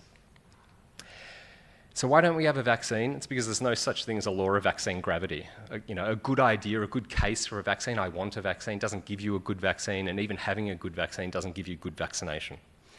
So this is Maurice Hilleman, designed 40 vaccines, 8 are still in schedules, and this beautiful quote where he says, "Vaccinology is a field in which dreams may be turned into realities, an activity heavily overshadowed by uncertainties, but can be conquered by persistent rational pursuits and selective choices needed to surmount the hills and mountains in the quest." And speaking of hills and mountains, here are David Caslow's Valleys of Death for vaccine development. This is Big Pharma looking at a Group A streptococcus and Group A streptococcal vaccination. And there are, just to summarise the global and national streptococcal vaccine, Group A streptococcal vaccine development initiatives at the moment, this is really what we're doing. And those are the symbols of the New Zealand, Australian and global vaccine consortium and initiatives at the top. And that's what we're hoping to do. We really want these companies who have these candidates that work in mice to actually jump, to go and show that these vaccines are safe, immunogenic, effective. So here we have we have 25 plus protective antigens against in multiple different animal models of a human-only pathogen. And that these international and national initiatives have really built a bridge, but it's a bridge with gaps. And the companies, the developers really know that those gaps are there. And so the questions are we ready to make a leap of hope, or are they ready to make a leap of hope, step in that phone box, or can we build a better bridge, and with what tools? And so thinking of building a better bridge, the story of human challenge research is it's a simple basic idea, and children understand this idea very, very clearly. And yet, this idea that we've always had of developing vaccines a long way down the track in animals for human pathogens is, doesn't make that much sense. And in fact, 100 years ago, it made no sense. And people doing the research on human vaccines at that time were doing human challenge trials, including for Group A streptococcus. So we have no shortage of Strep A vaccines for mice. So this is a man who devoted his career to a tiny worm, Sidney Brenner, and made this nice comment in 2008 that we don't have to search for a model organism anymore because we are the model organisms. And I think accurately also said that progress in science depends on new techniques, new discoveries, and new ideas, probably in that order. Standing on the shoulders of mice is a nice discussion about human immunology, and it includes this quote that it seems inevitable that the human model will continue to inform us about the immune system and even allow for the discovery of new mechanisms. So, Group A streptococcal human challenge. So before this participant in a study done in Chicago by George and Gladys Dick, we didn't know that Group A streptococcus was the cause of scarlet fever. We didn't really know that it was. And this was a human challenge trial. A participant who got classic scarlet fever after being inoculated by Group A strep, or by a streptococcus taken from someone else with scarlet fever. And after that, we had Strep A vaccines. So given to probably 250,000 plus mostly children in the US and USSR. We're talking about killed cell vaccines, as well as undefined preparations of extracellular toxins, and a skin test acting as correlative protection, active vaccination, as well as passive immunisation for treatment. So here's the story of Group A streptococcal human challenge. So there's Charles's grandfather again in the top left-hand corner, who also documented some accidental challenges with Group A strep in the course of early smallpox vaccination efforts. So at that time, clinical observation only, and the subsequent 150 years, we see multiple people trying to inoculate scarlet fever to reduce disease. Scratching scabs into other people's skins, taking pus and putting it on people's throats, all different sorts of things. Occasionally they caused mild scarlet fever syndrome, but mostly unsuccessful. Then you have George and Gladys Dick with microbiology techniques and skin tests, and we see what a procedure that at the time was known as the Dick test, shown below, where injection of these extracellular heat-stable toxins would either induce a big red area in susceptible individuals, or no response in immune individuals. Through to human challenge trials done in the 1970s at University of Florida, with one trial done in a prison that did show efficacy of a monovalent prototype vaccines against homologous pharyngeal challenge. And then our model in the bottom right-hand corner, the controlled human infections for vaccination against Streptococcus pyogenes, or Chivas. And clearly, a whole 21st century range of tools to consider what's happened in the model. So these are those 1970 studies. So an inoculum 10 times what we ended up using of a M1 strain, considered relatively virulent, with vaccine efficacy. And as I've said to all the vaccine developers, imagine this result for your candidate. And here's a mucosal vaccine. Interestingly, in the mucosal vaccine, protection against colonization, as well as acute symptomatic pharyngitis. Albert Sabin was a resident, a visiting scientist at the University of Florida at the time, and he was not so impressed by any of this work, and in fact said, what are you even doing? Bacteria are done, that's what antibiotics are for. We spoke to the first author on one of those papers who told us that story. So it's a simple idea. We're going to cause human syndrome with a human pathogen, and that's basically the design, like the design of most of the studies that we've seen. We worked very hard on strain selection and characterization, strain manufacture, and the study protocol. Remember, this is a pathogen that kills quickly and can cause post-infectious complications. So plenty of work required to make sure that that those weren't going to be the outcomes. Here's a little bit on the strain manufacturing, and that's Christy Azzopardi, a scientist in our lab, who we call the mother of the strain, for her work on the strain. And a lot of this work went into the HVivo, HICVAC, and Wellcome Trust strain guidance document. We produce single-dose vials that are frozen at negative 80 and thawed with a swab dipped and then painted directly onto the throat. So no microbiology on the day of challenge. So there was a lot of work done on the protocol and all those elements. There was a lot of concern amongst the investigators that we weren't going to see pharyngitis, that we picked a strain that was too mild, wasn't going to get the job done. There were some investigators who were pretty concerned that we should have picked a much hotter strain. In fact, what happened, so this was participant number 1. At the starting dose. So we thought we were going to be escalating through a dose schedule, and in the end we just didn't need to, because from the starting dose level we saw pharyngitis. In fact, what happened is we saw pharyngitis in almost all our participants at the starting dose level. So really high attack rate of 85% there. There were no SAEs, challenge-related SAEs. Lots of results to support this clinical syndrome. A dose that was up to 10,000 times lower than in animal models. And I think the really important point here is that, and others may have heard me say this, is that if these participants had escaped the unit and gone to their general practitioner, gone to their family doctor would have looked at them and said, "You have streptococcal pharyngitis," which I think is what you hope for a human challenge trial. You want your clinical syndrome to look like the clinical syndrome in the wild. So this is a really cool first use of the model.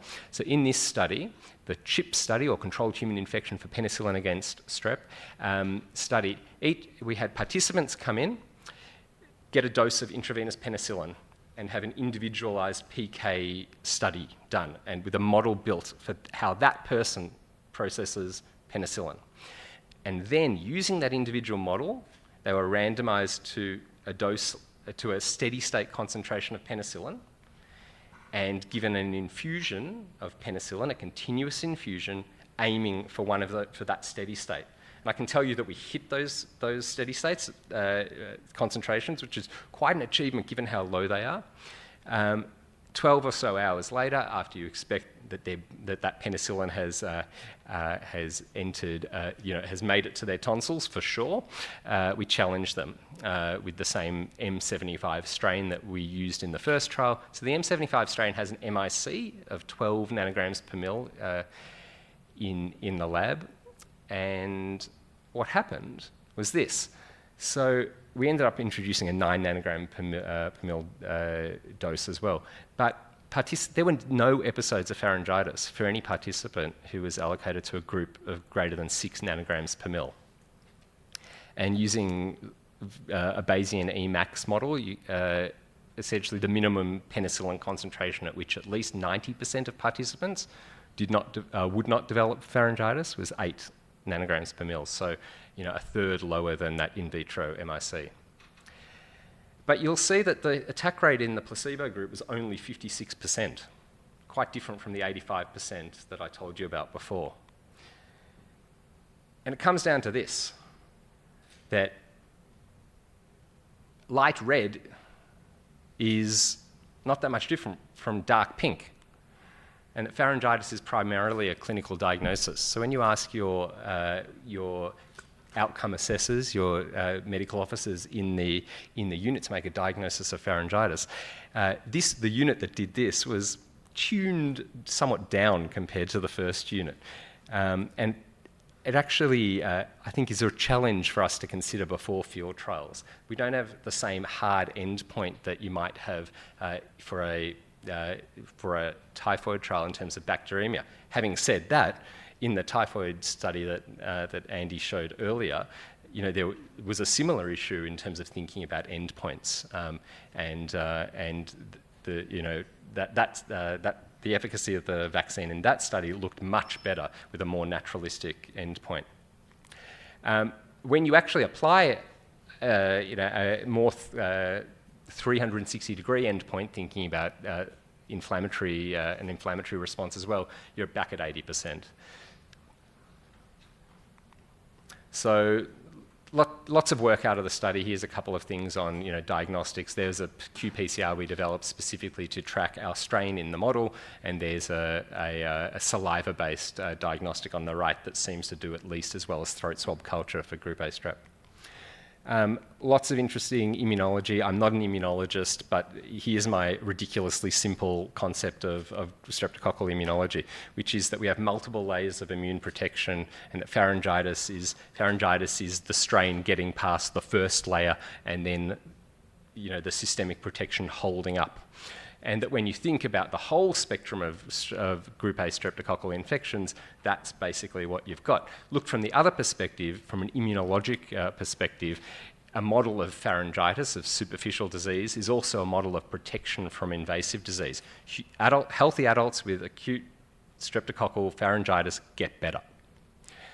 And it's worth remembering that humans contain and clear streptococcal infection very well, except when we spectacularly don't. Here's some antibody studies. There's a preprint out there looking at, so I'll just highlight a couple of things here, that responses to a number of antigens were similar for our participants, as in some children in New Zealand, some healthy children in New Zealand with and without pharyngitis. And secondly, that when you look at all of our clinical outcomes and do some very fancy maths, we can see outcomes that really baseline serology predictors of outcomes. So not a simple correlative protection by any means, but a network of responses that seem to predict protection in the model. Thinking about the inflammatory response, so these were the early results that we showed. So CRP, interferon gamma, IL-6 responses peaking at about 48 hours after challenge in our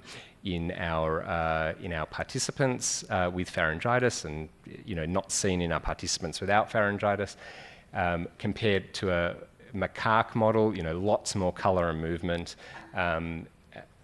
And looked at even more closely, thinking about the saliva responses and blood by flow cytometry and cytokine analysis. This really interesting signal of migration and activation that I think reflects a process of control initially and then clearance. And so in saliva, you see multiple Th1 cytokines there. In peripheral blood, interferon gamma, IP10, other interferon pathway responses. Peripheral blood, really early responses, including unconventional T cell activation. And peripheral blood T subsets and markers reflective of migration of those subsets to the site of infection. So some blood transcriptomics. So within 24 hours of challenge, lots of differentially expressed genes. 48 hours just keeps on going, and a signal that actually looks quite a bit like one of the very few transcriptomic studies done on children, with signs of really early neutrophil activation, which is something obviously you don't see in the PBMC studies. So lots of insights for antigens, adjuvants, platforms, and thoughts about route of vaccination. So thinking about those vaccines, what are we going to do next? So clearly what we want to do is a challenge trial to evaluate vaccines. And we've got we've got every company interested and no company over the line to do that, to jump in. But we would be testing vaccine efficacy in humans for the first time in 50 years, and it's certainly been our plan to do that. We're introducing a second strain into the model, and it's an M1 UK strain, so a strain that's received a lot of attention in the last year or so. We're going to do a study we're planning to do a study in an African site of really heavy and well-characterized early life exposure. We want to test the opsonophagocytic assay directly by filling participants in a blinded fashion with IVIG before challenge. and we're planning on developing a skin model, and we'll do a version of the penicillin study in a skin model, and those are pictures from an actual Strep A skin challenge in 1980 in the UK. At the bottom. So I told you, use that Hillerman phrase about uncertainties. So Strep A is not cholera, and we don't have a restricted clinical spectrum. The trial population is not the target population. We have extensive strain diversity. We don't have well-characterized virulence factors. We have lots of pre-existing immunity. We don't have an established correlative protection, and we don't have existing effective comparator vaccines. So a challenge trial will not replace the need for a phase 3 trial, which would be really important to know and more interesting if we were anywhere near a phase 3 strep trial, and we're just not there. So I think that what we need to think about is that a challenge trial may lie on the clinical development pathway wherever it lands. We have a human model, it works, we have vaccines, and we have no idea if they work, and we need to, we've got a model that can answer that question. So, we've made the case, we've built a chim, and why won't you use it? And, honestly, there haven't been that many human challenge trials for, for vaccines. I think, we looked at 19 different vaccines 19 different pathogens for which there have been vaccine challenge trials done, followed by phase 3s. That's Yara Arbo in her review in Lancet Infectious Diseases. There are not that many where, where its role was absolutely clear. Clearly, this is the concern of companies. They're desperately concerned that the model's going to be too stringent and kill a vaccine that would otherwise be effective. Not really the record, though, of vaccine development. Vaccines that have failed in chimps have gone through to be licensed. Vaccines that have succeeded in chimps have gone through to be licensed. Chim results, highly effective vaccines in adults in chim trials have gone on to be highly effective vaccines in children in chim trials. Since we published it, we have R21 and tetravalent dengue vaccines with pretty similar results of efficacy in healthy adults and then in children, in adults and children. So Clark Kent says, yes, sure, a strong chim result would be great. But certainty that a good result will reduce uncertainty tomorrow doesn't reduce my uncertainty today. And he says, I've successfully developed vaccines without a chim. I spoke to a developer of successful vaccines who did do chims, and he's just not that into you. And the line from about that one is that, it was never a go, no-go. It was never on the critical pathway, and it didn't really help that much anyway.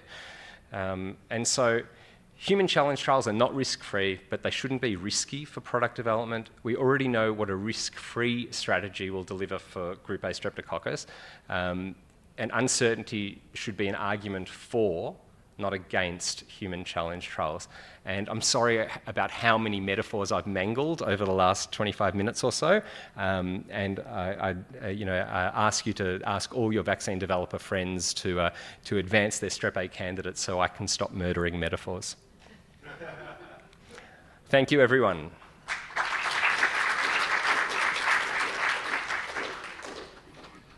Josh, thanks for the well-humored presentation. So, any questions?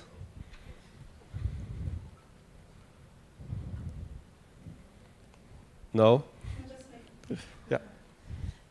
It's interesting that you mentioned that it's never a go, no-go decision for the companies. And we had a very interesting experience years and years ago with a protein vaccine for pneumococcus. And when they came to us for the testing, was an American company, it was not supposed to be a go, no-go decision.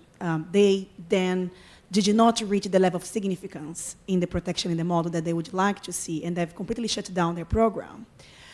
Their shares dropped, and they, pretty much disappeared, had to go down and reformulate. So I think it's a fair point that they find this risky, and I think we in the field should not underestimate that when we go with all good intentions, with our beautiful design study, with everything agreed up front, that it's not going to potentially kill a product. it can kill a product. Yeah, and I think we should not. I absolutely agree. I think that what I was highlighting there was that the companies who've gone on to develop a successful vaccine, whether it's RSV, RSV particularly is probably the best example. Having done a human challenge trial, having gone on and shown that that similar results in the field, they look back and they don't really talk about the human challenge trial very often.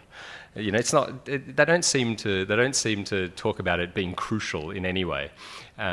That was what I was getting at. But in terms of the kind of type 2 error possibility that you've alluded to, I think it's very real. I think that it's a real concern that they have, and I think it's up to us to kind of mitigate that risk somewhat. And one way might be that some of our trial designs,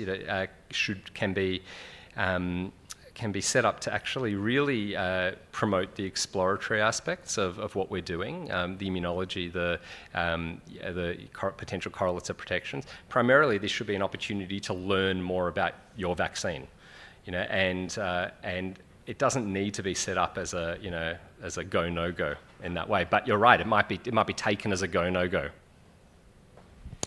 Okay, thank you so much, Josh. We'll have. Oh, sorry.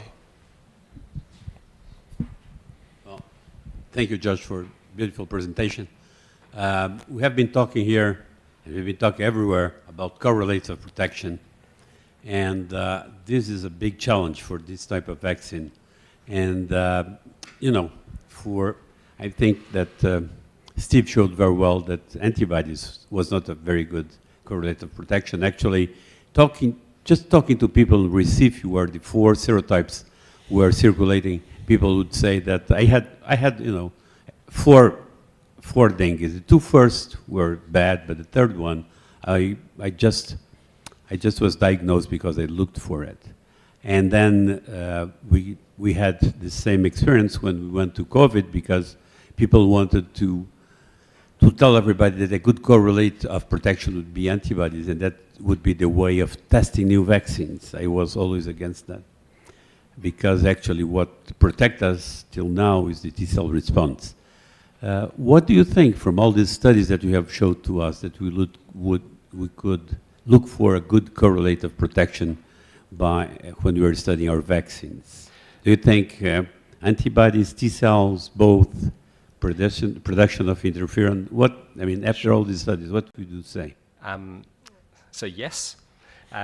But I think the basic idea is that that all these assays that we do are only assays without protection, and that a model like this actually can show you protection and actually take you to making those assessments. I think it'll be hard to find.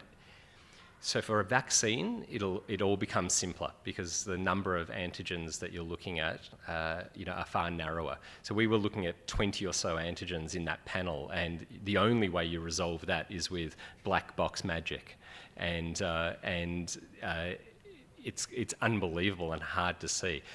With a vaccine, you'd hope an immunogenic vaccine really, showed responses that stood out from the background.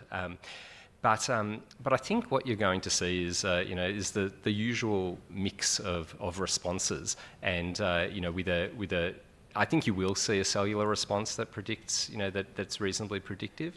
I think you'll probably, with an immunogenic vaccine, I think you'll probably also see an antibody response. I think you'll see the same thing as in other models where IgG seems to protect against severe disease and IgA seems to be protective against the mucosal response. Maybe in an adult challenge model, we'll boost, IgA memory, and you'll see mucosal protection. But I'm not sure, is the answer. I think it's really exciting to be going there. I don't think that the correlates of protection for pneumococcus are going to, magically replicate for a different streptococcus. And I think we won't know unless we, go. And that's what, a human challenge trial will help us do. Thank you. Okay, thank you so much.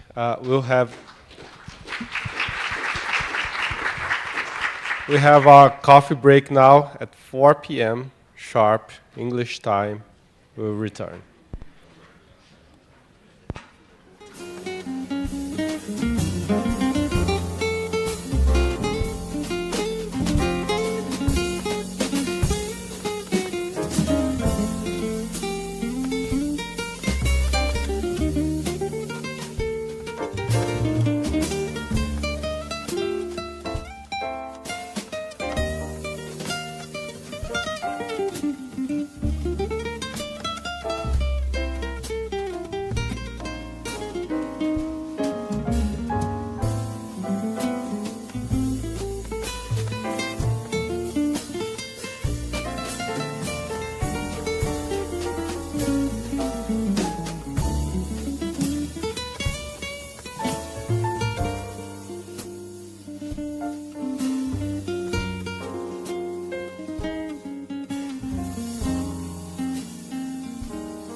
Okay, so we are starting the last session of the day, and our first speaker will be David Diemert. David is a professor in the Department of Medicine and Microbiology, Immunology, and Tropical Medicine of George Washington University, where he's also the director of the GW Vaccine Research Unit. He has worked at malaria vaccine development branch, and he done many clinical trials for different vaccines. And I'm very proud to be David's disciple in clinical trials. So when I was finishing med school, when I was finishing my PhD, I was in a crisis because I knew more immunology of mice than of humans, and I was a physician. So David put me back into the clinical research. So thank you so much, David. And thank you so much for being very prompt to accept the invitation and share the results with the team of hookworm with us.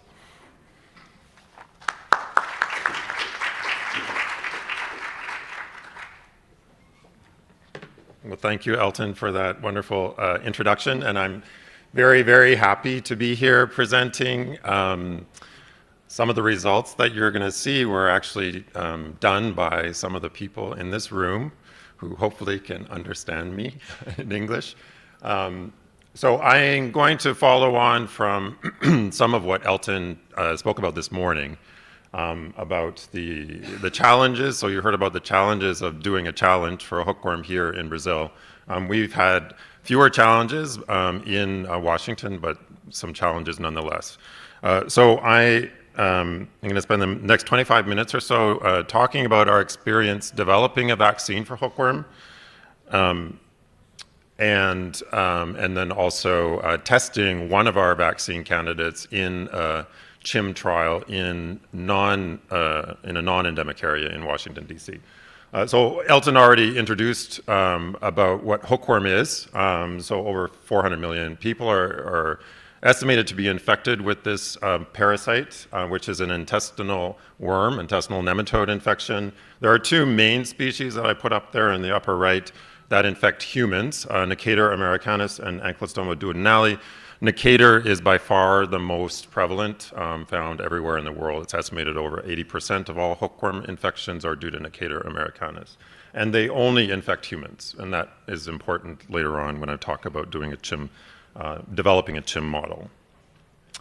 This is the life cycle. This is also important to understand for doing a CHIM for hookworm. So infection of humans starts at the top here when larvae that are in the soil or on grass in endemic areas where there is not adequate access to sanitation and safe water, primarily in rural areas of the tropics. The larvae come into contact with the skin and rapidly penetrate the skin, get into the vasculature, migrate to the pulmonary vasculature where they break into the alveolar spaces, ascend the bronchial tree, and then are swallowed into the GI tract where the worms, along the way, they're undergoing several molts, but when they reach the small intestine, they reach adulthood, mate, and if they're male and female worms, the females start producing eggs that get released into the feces that will get into the environment if there's not adequate treatment of human waste to complete the life cycle.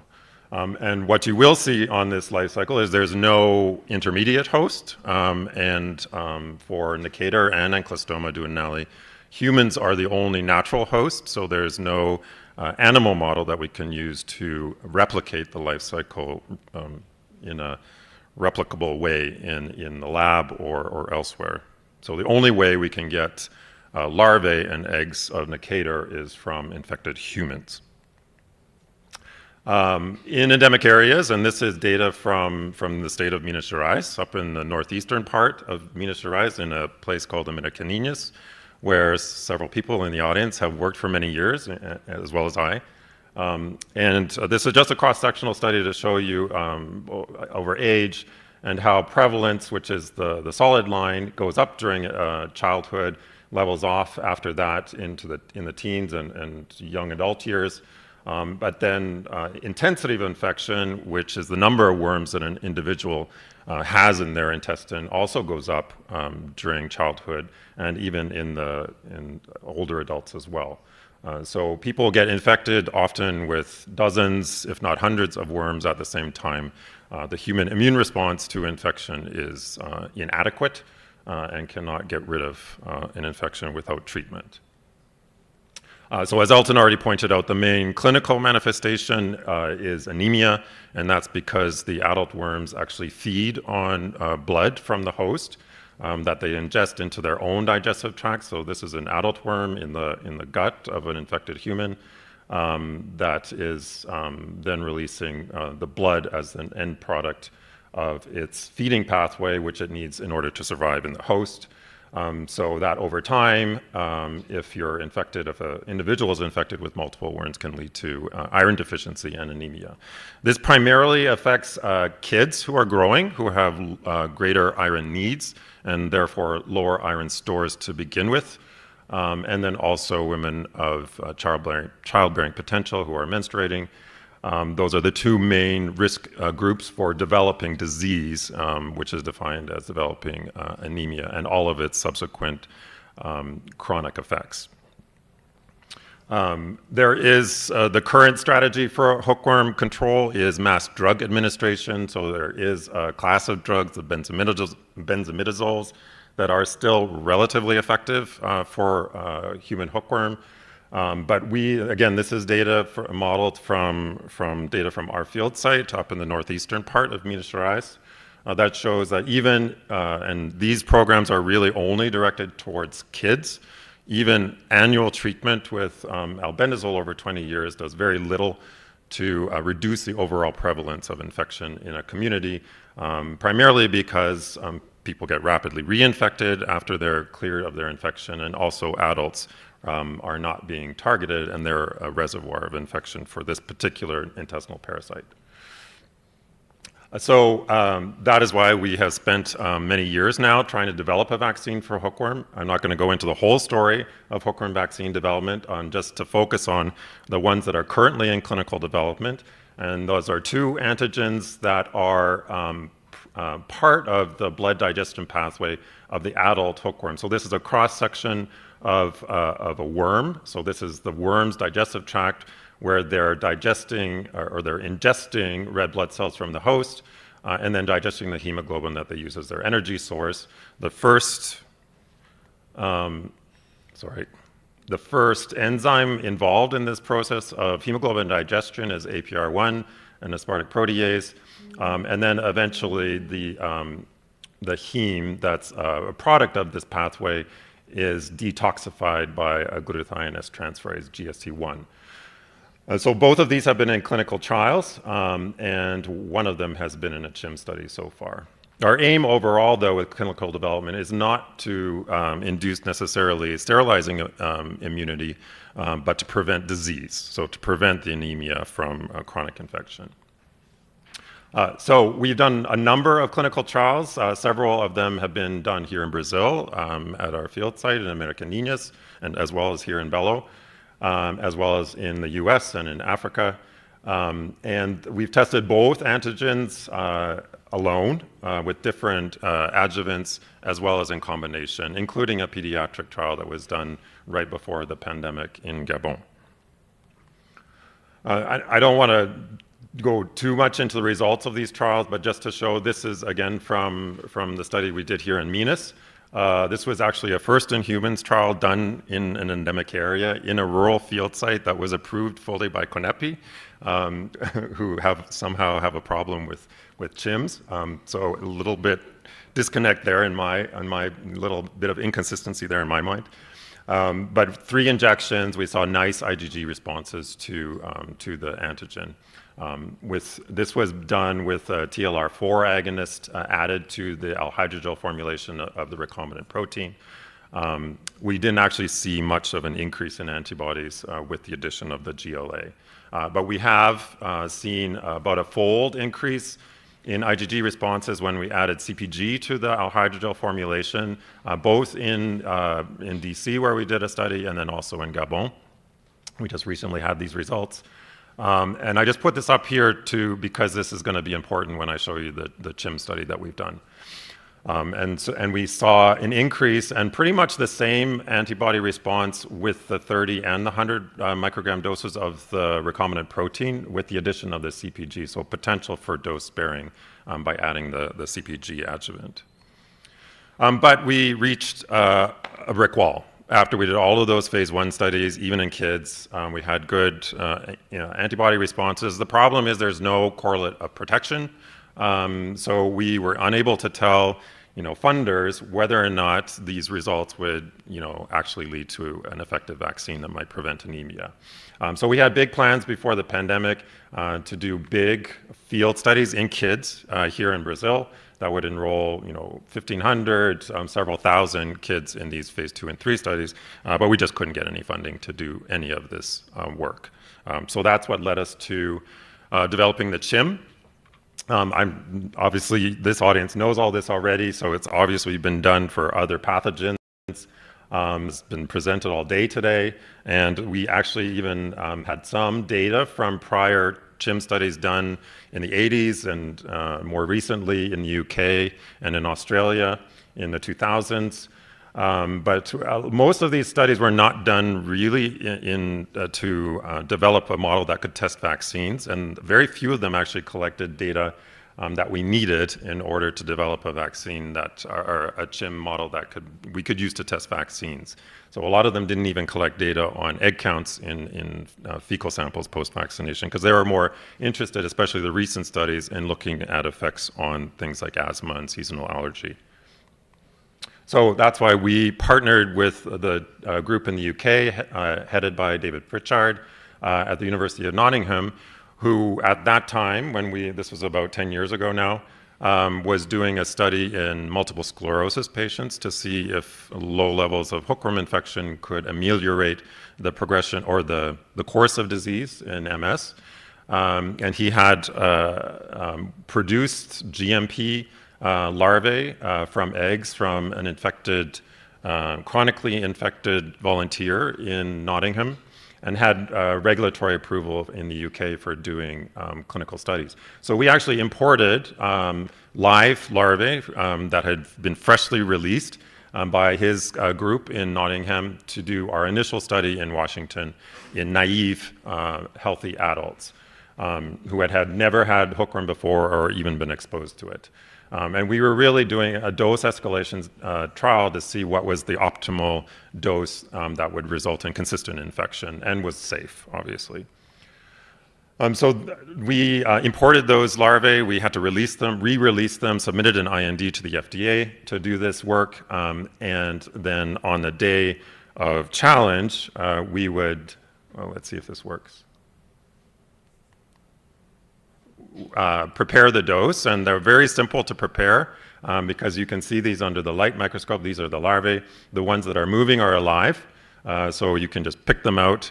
So we picked out first 25 larvae, put them into a vial in water, and walked them over to the clinic where we pipetted them onto a gauze, put that onto the skin of the forearm, and then waited an hour. Usually after about 3 minutes, they'll start complaining of having really itchy skin. 2 to 3 minutes, I would say. That lessens over the hour, but remains, as you can see, after 1 hour, you can see there's already a rash, indicative of where the larvae have penetrated. That rash usually lasts for several weeks. It can vesiculate. It can actually, in people of darker skin, can actually become hyperpigmented, but eventually this all resolves, and no one to date has had any permanent scarring from this. This is probably the most concerning to potential participants, is the skin reaction. We also gave them, so this is the 25 dose of larvae that we started with, went up to the 50 dose. We gave them daily diary cards, and Anna mentioned having a placebo group. It's kind of hard to do that with hookworm because of the skin reaction, but I wish we had some kind of a placebo, because it's amazing what kind of non-specific GI symptoms people will complain about on a daily basis. So I don't know how much of this was actually due to the hookworm, because we didn't really see any. If anything, there were fewer complaints in the higher dose compared to the lower dose. But all of them were mild, mainly increased flatulence, abdominal cramping, nothing that ever led anyone to request treatment to end the study early. Very consistent increase in eosinophil counts in both the dose groups that we saw, but we saw a much higher rate of detectable infection using fecal microscopy with the 50 larvae dose. So 90% of our volunteers in the high dose, in the 50 dose group, had detectable infection. These are their egg counts over time. We actually, between the low dose and the high dose group, extended the study because we were a little concerned that we hadn't followed them for long enough before treating them with albendazole. And so that also could have been part of the reason we saw higher rates of infection. But we saw definitely higher egg counts in the 50 larvae group. So, we didn't want to have to continue importing the larvae, which you have to import fresh, because they only stay alive for about 2 to 3 weeks, and you can't freeze them. So you have to get freshly, I almost said freshly laid eggs, freshly donated eggs from a fecal sample from someone who's infected. So we needed to get our own, we call them donors, people who remain chronically infected without being treated, who can give us regular fecal samples so that we can get the eggs, produce the larvae, and then infect other volunteers. So we created a GMP facility. This is under Jeff Bethany at GW. Had to do all of the bells and whistles for making a GMP facility. We had to modify the IND to change the manufacturing facility to GW. This is the manufacturing process. So you get the fecal sample, you mix it with charcoal, put it on a filter paper, on an inverted petri dish that's inside another petri dish that has an antibiotic and antifungal wash, and the larvae actually migrate down the paper, the filter paper, into the water, so you don't get contamination of the feces into the water or the solution, and you can take that solution off after about 10 days and then do several washes, and that's your final product. We do 3 release tests for every lot of larvae that we produce, one of which is a simple, we call it a viability test, but it's really just seeing if the larvae are moving under the microscope to see if they're alive. And then we do speciate using PCR to make sure it's not something else. And then we send it off to a commercial lab to make sure that there's not contamination with too much bacteria or yeast. And then we regularly test our donors as well to make sure that they don't have anything that could potentially be transmitted along with the larvae. So all of that led us to wanting to test our vaccine. We, at the time, only really had enough product to test GST in a trial. We submitted to NIH for a U01 grant to do a clinical trial, which we got. And this was the original plan, was to enroll 48 hookworm-naive adults and then randomize them to one of 4 groups in a blinded fashion.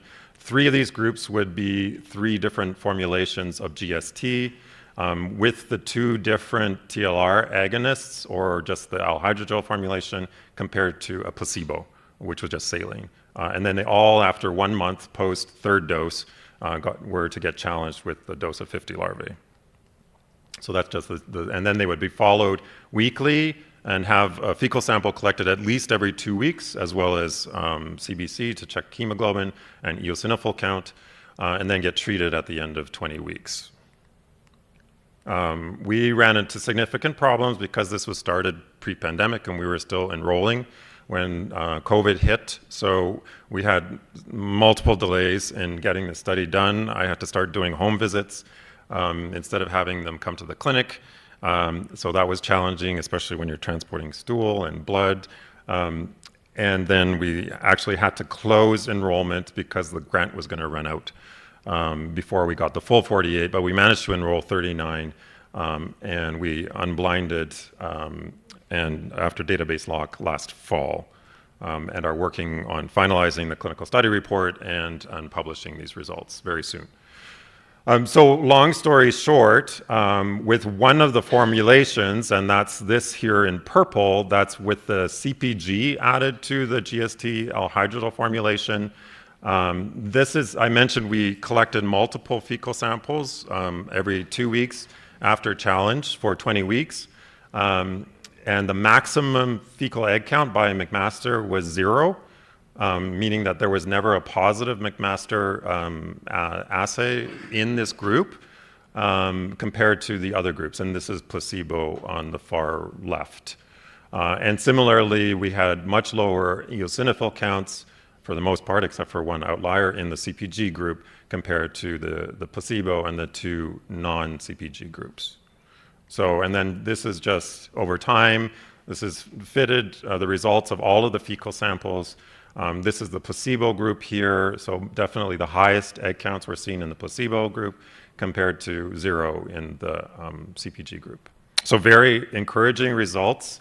And this is just the only immunology we've done to date. Hopefully we're going to do a lot more with some collaborators.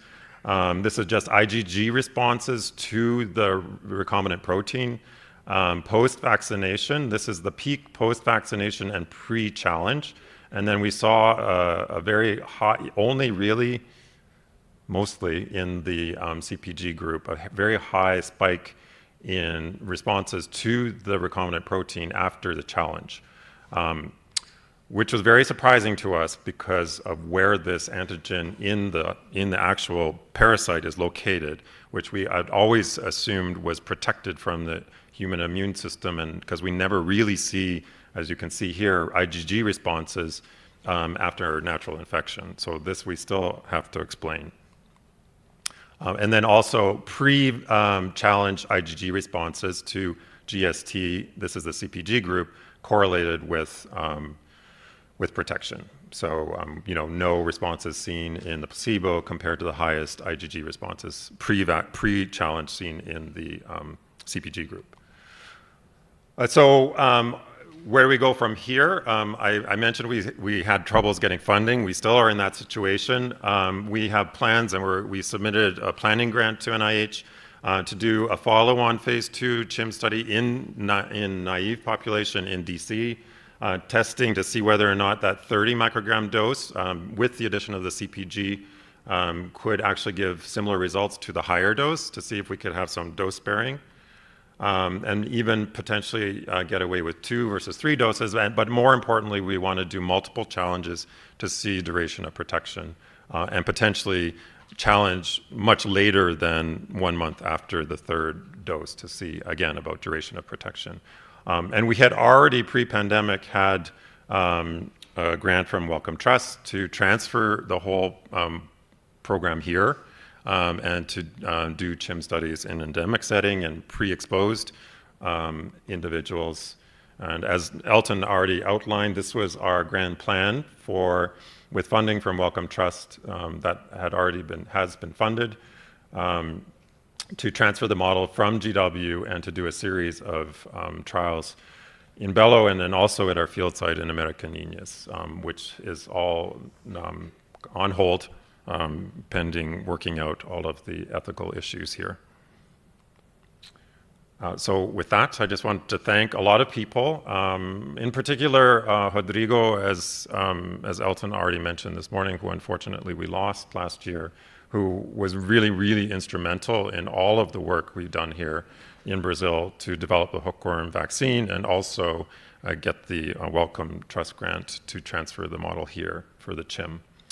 And then Peter Hotez and Maria Elena head the group at Baylor, which is the regulatory sponsor for the vaccine and also for the CHIM. And then a huge group at GW that's responsible for all the trials we've done there. So thank you. Obrigado.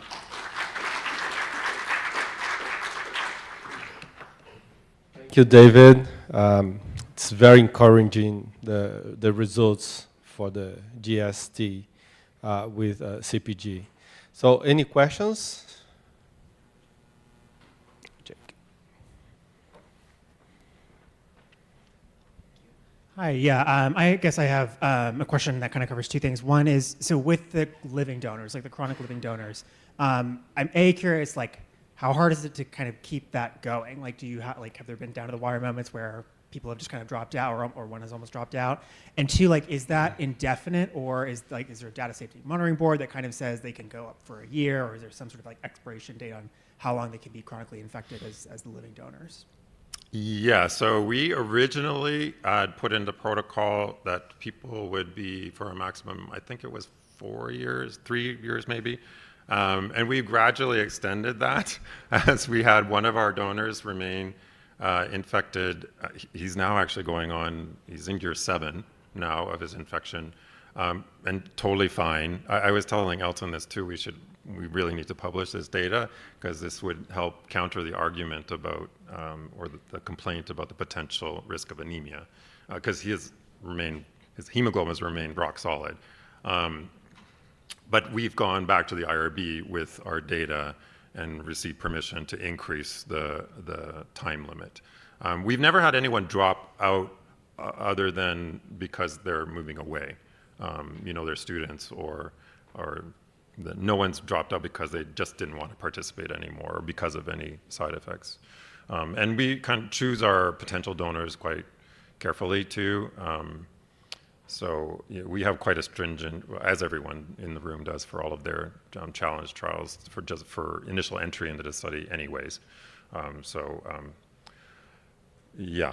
And I would say too, we've had a couple of scares where people all of a sudden, like our 7-year donor, all of a sudden became egg negative, and we thought, oh no, like we're finished, because at that time he was the only one we had. But then some miracle happened, and he started producing eggs again. I don't know what happened. Yeah, it was actually looks like it was a little seasonal too, which I'll never understand. Well, at least in some infections you have some periods of yeah. And we have we call it top them up. So we actually have given extra doses to volunteers who maybe their egg counts are going down. Maybe some of the worms are dying.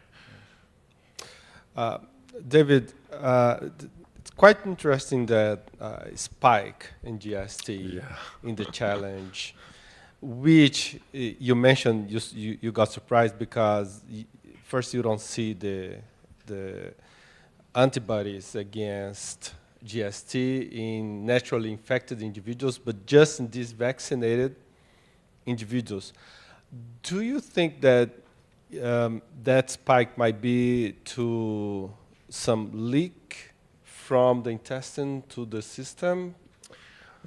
Or so saliva that is going I to think the it blood? must be before that, because if you look at the timing, the peak is like way before you would expect the worms to actually arrive in the intestine, right? It's really early. Well, so, maybe but, from but the, I think the it larvae, could be leaked. Yes, I think migrating it larvae. probably is. Must be. Interesting. Yeah. Okay. Thanks for a great talk, David.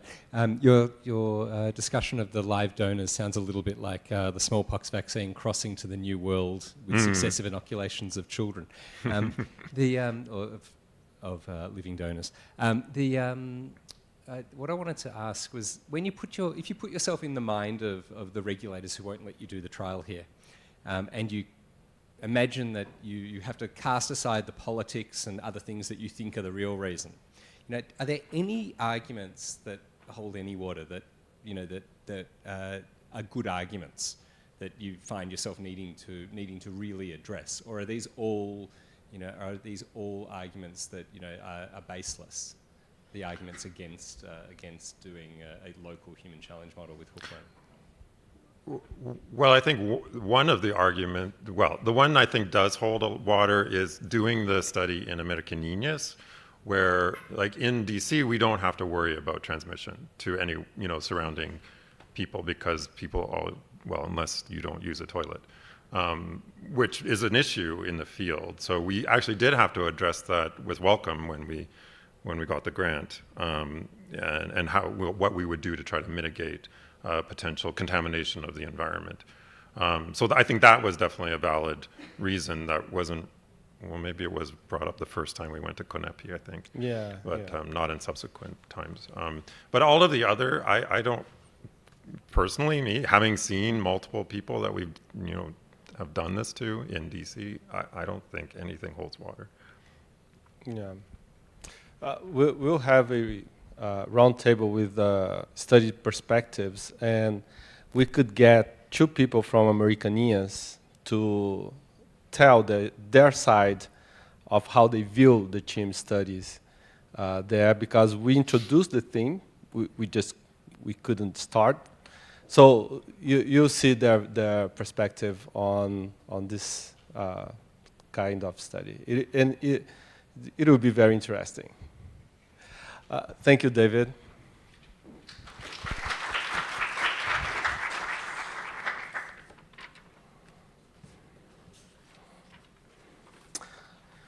So, so our next speaker will be Ben Martin. Ben is an MD with specialization in critical care medicine and... Is Moses? Oh, I'm sorry, Moses. The thing, it's not printed correctly. Can you... Não, seu celular com o programa, com as mini bios.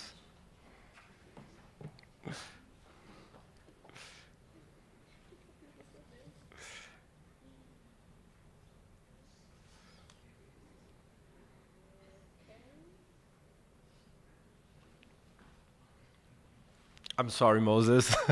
We are looking forward for your presentation, but the printing cut the part. So, Moses is a research fellow at the London School of Hygiene and Tropical Medicine, and honorary senior scientist at the MRC, UVRI, and the London School of Hygiene and Tropical Medicine of Uganda unit, and also a senior research officer at Uganda Virus Research Institute. Moses, he is going to present his work on immune responses and the development of the schistosomiasis team, which is quite interesting. So Moses, thank you so much for being here and sharing your experience with us.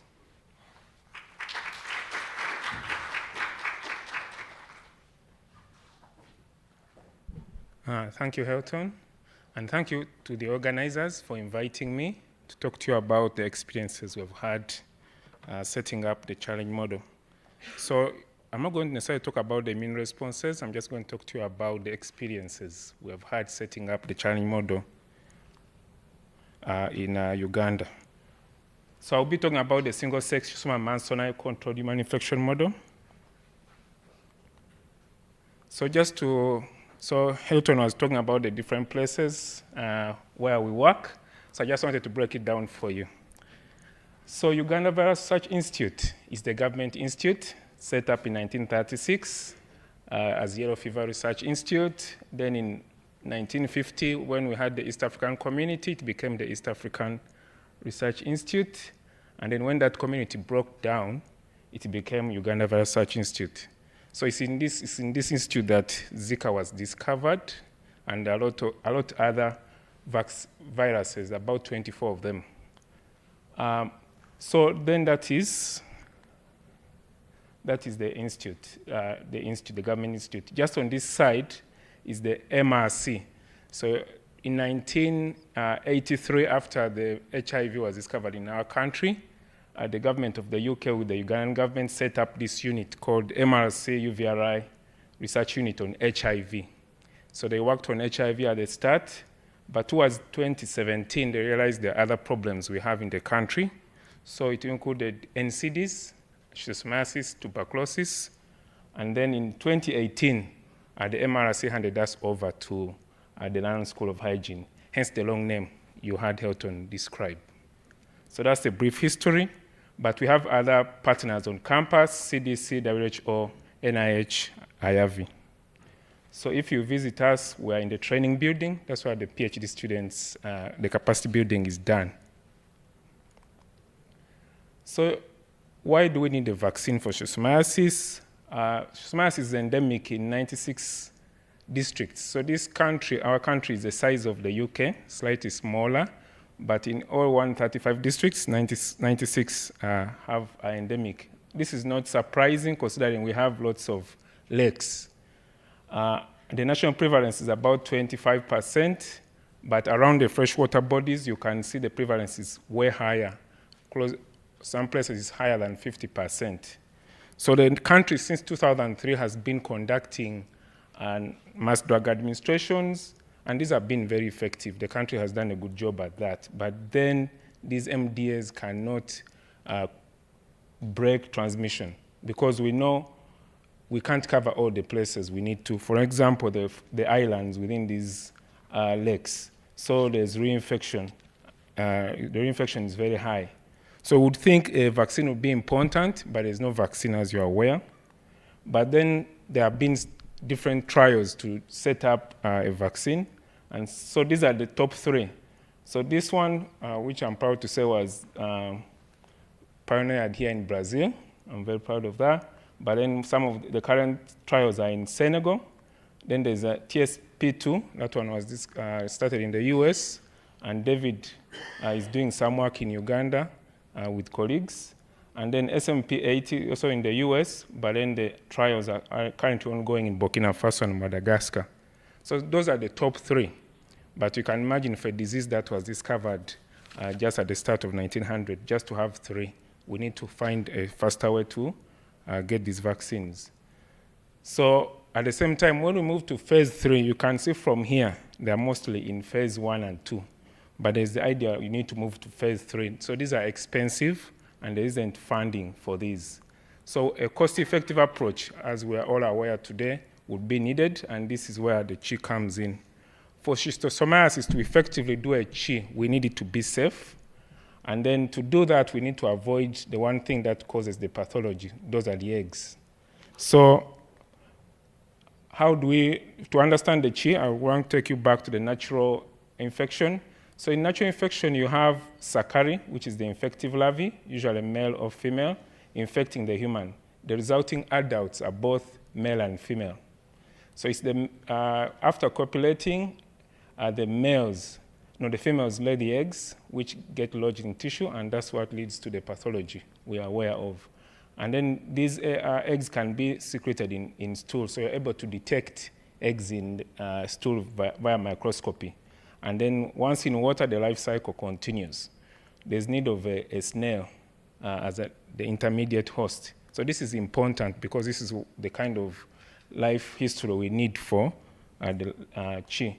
So the CHI, on the other hand, rather than using a local strain of infection of Schistosoma mansoni, we use the Puerto Rican strain. So this is one of the well-characterized strains of Schistosoma mansoni out there. So using that and picking either male or female, not both, you're able to get, because if you used male, for instance, you get a single male. If you used female, you get a single female, only one sex. And that's the basis behind the safety profile. So because there is only one sex, you don't expect eggs in the tissue, nor will you expect to find eggs in the stool. So you can't use microscopy. So what do we use? We know the parasite, when they are growing up, they tend to vomit what they have eaten, the blood, so because they don't have an anus. So on some of the antigens released, we have the circulating antigens. And using a sensitive test, we are able to get these, to detect these circulating antigens. So it's the kind of test we shall be using for this study. So it's very sensitive. Once you treat the parasite, then it is out of the system. So now that is the model. But then they started out in the Netherlands with our collaborator, Professor Meta Rostenberg. So through her work, we're able to see how to produce the Sakari. So it requires one Miracidia. That's the larvae that infects the snail, and one snail. So if you do that, then you will get one sex of the parasite. And then once you do that, you need to find, using PCR, you can find whether it's male or female. Knowing which snail gave us the female or male, then you can use that snail to produce the Sakari that we expose to the human. So having done that, she started off with the male model and gave 17 volunteers.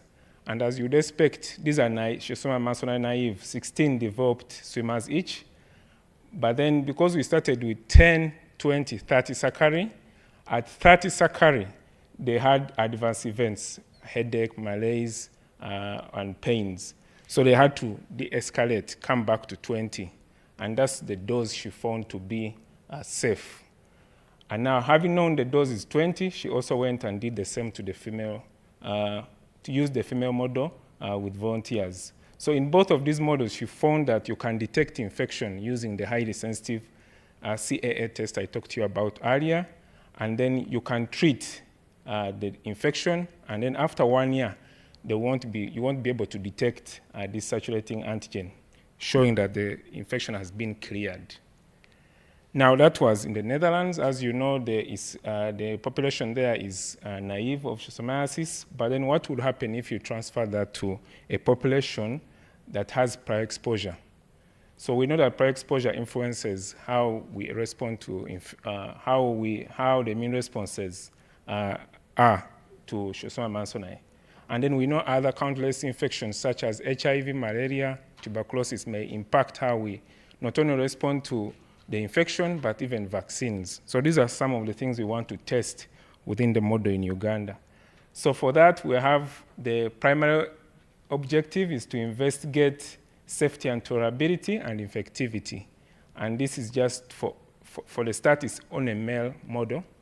And then unlike the Dutch volunteers where we had naive, we have here prior exposure. So we look for two scenarios: minimal prior exposure and maximal prior exposure. So the maximum are people in near the freshwater bodies, and then minimal are people close to those freshwater bodies but do not necessarily go to the water.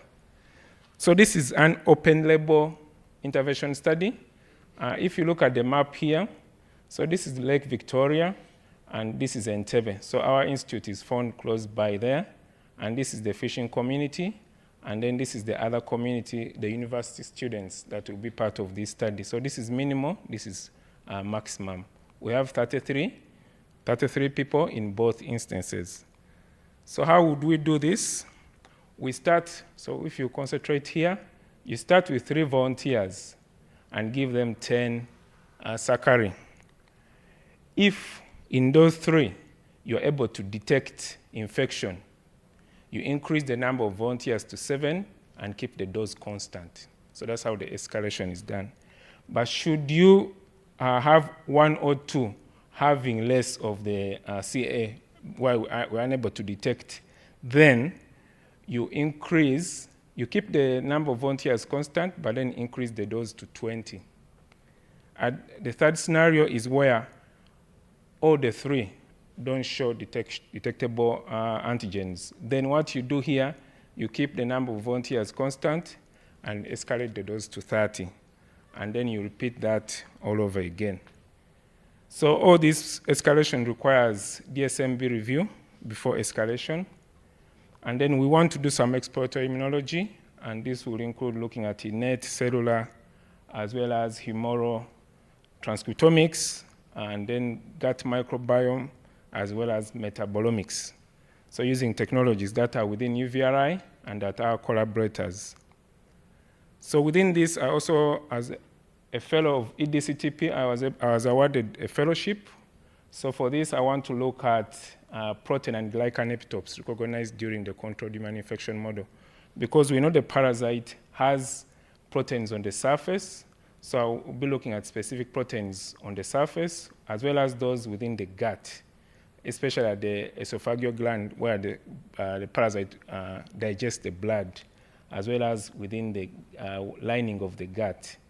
Also, I also want to look at the glycans. So these are the carbohydrate molecules on the parasite. So we know the parasite has on the different stages, there are different sugars on the different stages.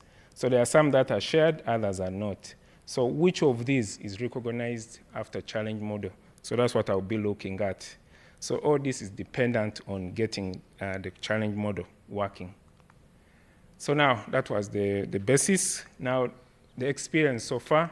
So to establish this challenge model in Uganda, we started off with a stakeholders meeting in 2017. And it involved the ministry. We had the regulator, the National Council for Science and Technology, the Drug Authority, the Environmental Management, the RECs, as well as clinicians, basically all stakeholders. And then from that, a roadmap was drawn. It involved, first of all, developing the protocol. And then once you do that, you build the regulatory capacity, assess the risk associated with the study, engage stakeholders, develop local infrastructure. and technical capacity, and finally train staff. So I'll go through some of those.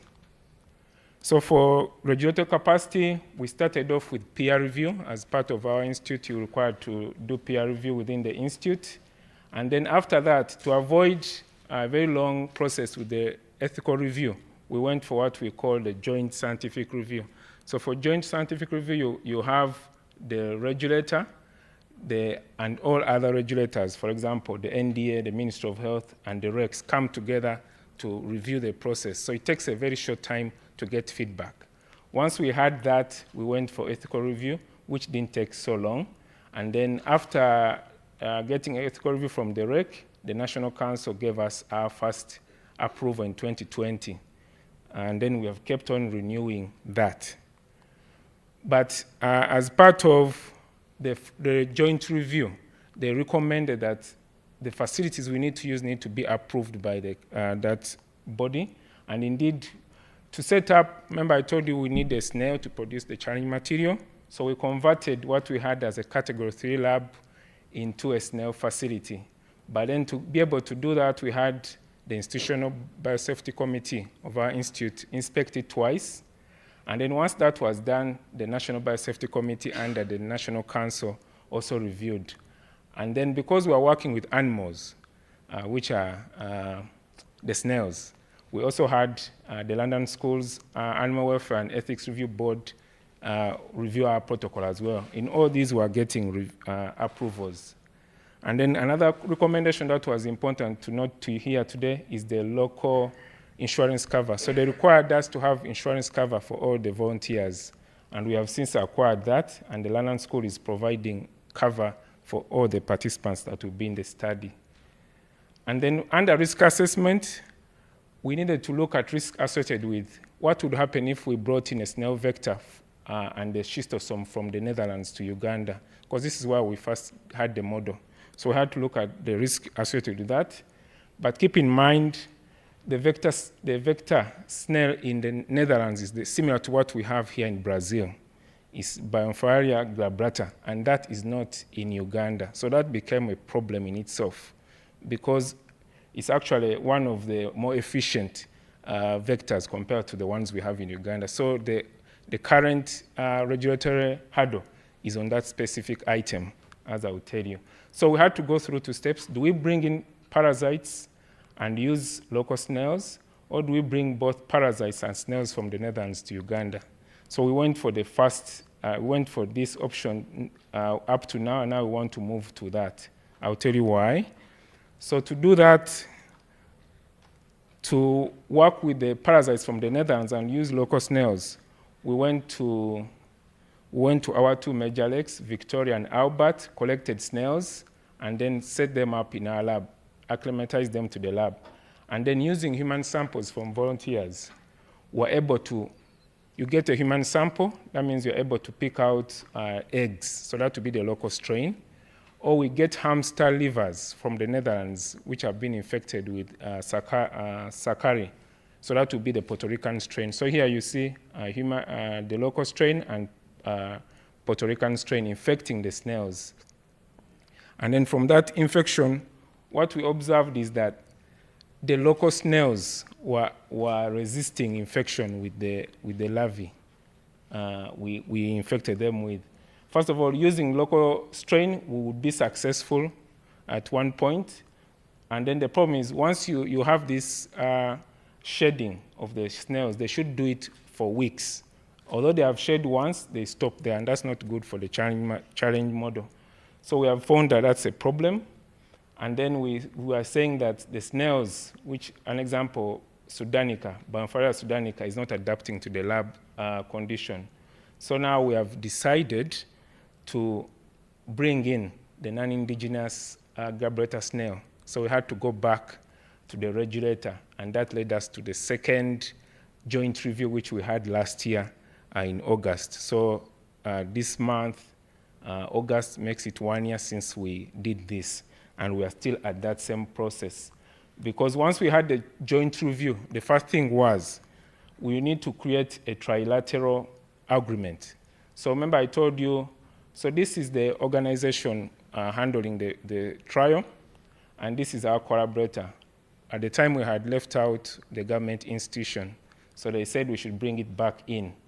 And then having brought the government institution into the agreement, it required that the Solicitor General of the government looks into the agreement. So it took time to do that, but fortunately in May we got the approval, and then we have since, after getting that approval, we have put back to these three to look into the agreement. So that's the first hurdle we are handling now. The second was to conduct an environment impact assessment. Remember I told you this snail is not endemic, is not native to Uganda, so there's a problem there, ecological one. So what we had to do there, we contracted the environment assessment impact specialist, and then we submitted the first report to NEMA. That was March this year. Once they got the report, they said now you should go to the Ministry of Agriculture, Animal Industry and Fisheries to see is this snail likely to be a pest in Uganda. So we did that, got the approval, and now we, having given that report to NEMA, NEMA said you should do another risk assessment. So we are now at the risk assessment, but before you do the risk assessment, you have to do terms of reference, which they first review before they can let you go ahead. So that was July, which is last month. So we are still in this regulatory hurdle. But meanwhile, we have been developing other aspects. For example, developing local infrastructure with funding from the Medical Research Council and Wellcome Trust.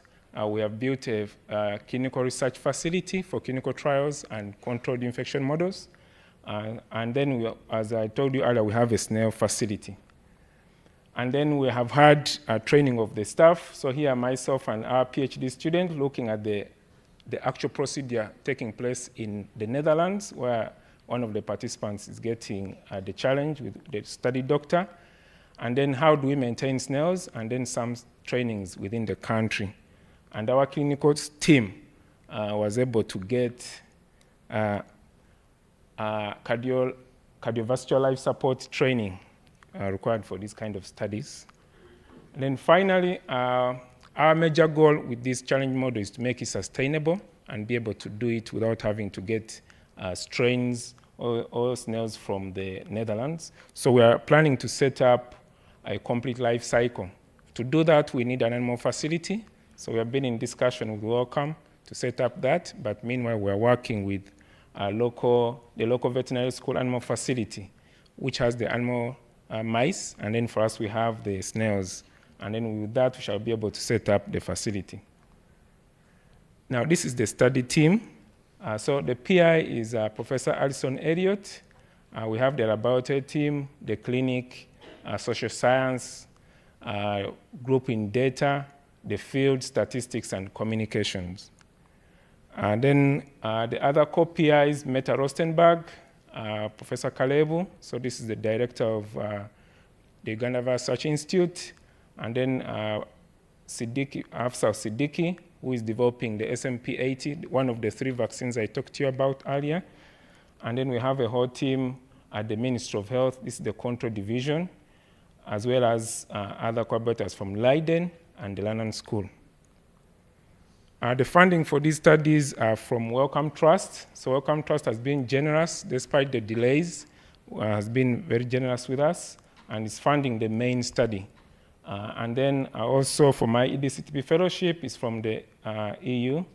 And then finally, I would like to thank the organizers for the travel expenses and accommodation to get here. Thank you very much.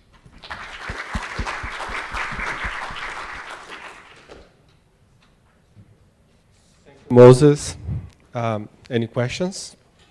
David? Thank you, Moses, for an excellent presentation. My question is about, I understand why you're using the single-sex infection, but if you're infecting people who are at high risk of exposure, what are you taking any mitigating factors to, to make sure that they don't get infected naturally? Yes. So I thought I would bring that tomorrow when we are talking about the engagement, but I will still talk about it now. Yeah, so we had extensive engagement. If you remember the roadmap I showed, one of the main things was engaging the community. And it's at this point that we talk to the people what we need to see, the expectations of these studies. And indeed, we went to the field and co-created these materials with the potential volunteers. First of all, we went to the fishing community as well as the university community and asked them the same question. What would it take you to, because these are fishermen, for example, not to go to the water once you're part of the study? So then within their mind, because they are fishermen get money on the daily whenever they are there. So they gave us a figure. So it varied between $27 and $40 a week. So now, and actually with that feedback is what we took back to the National Council, and it accepted for us to give them that range of money per weekly visit, on condition they accept to not to go to the water. But even if they did, we'll be observing them weekly.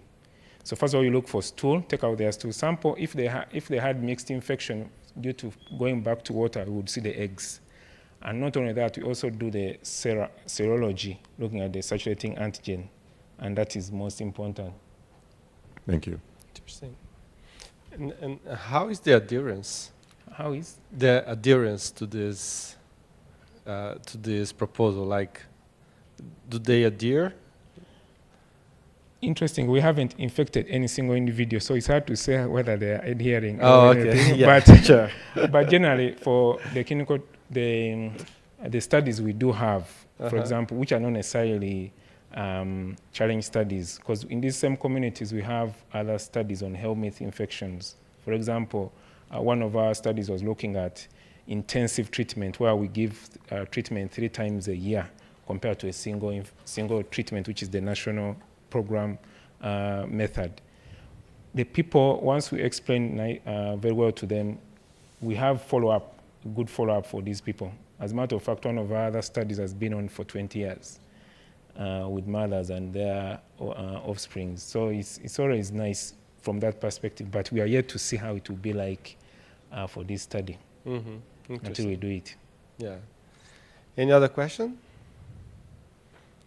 Okay, Moses, thank you very much. Thank you.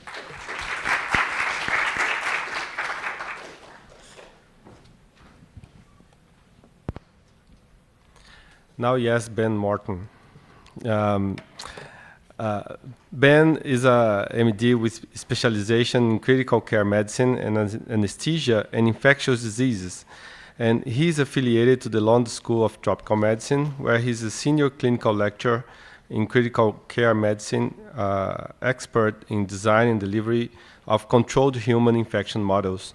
So Ben is here, and I don't know if you were talking about the chikungunya stuff, which is pretty cool. Yeah, hopefully. Yeah, okay.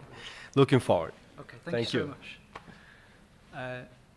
Thank you, Helton and Daniela, for the invitation. I was really excited to come. My first time not only in Brazil, but in South America, so it's a real treat to come along and speak to you all. I could do with some slides. I think they're coming. There we go.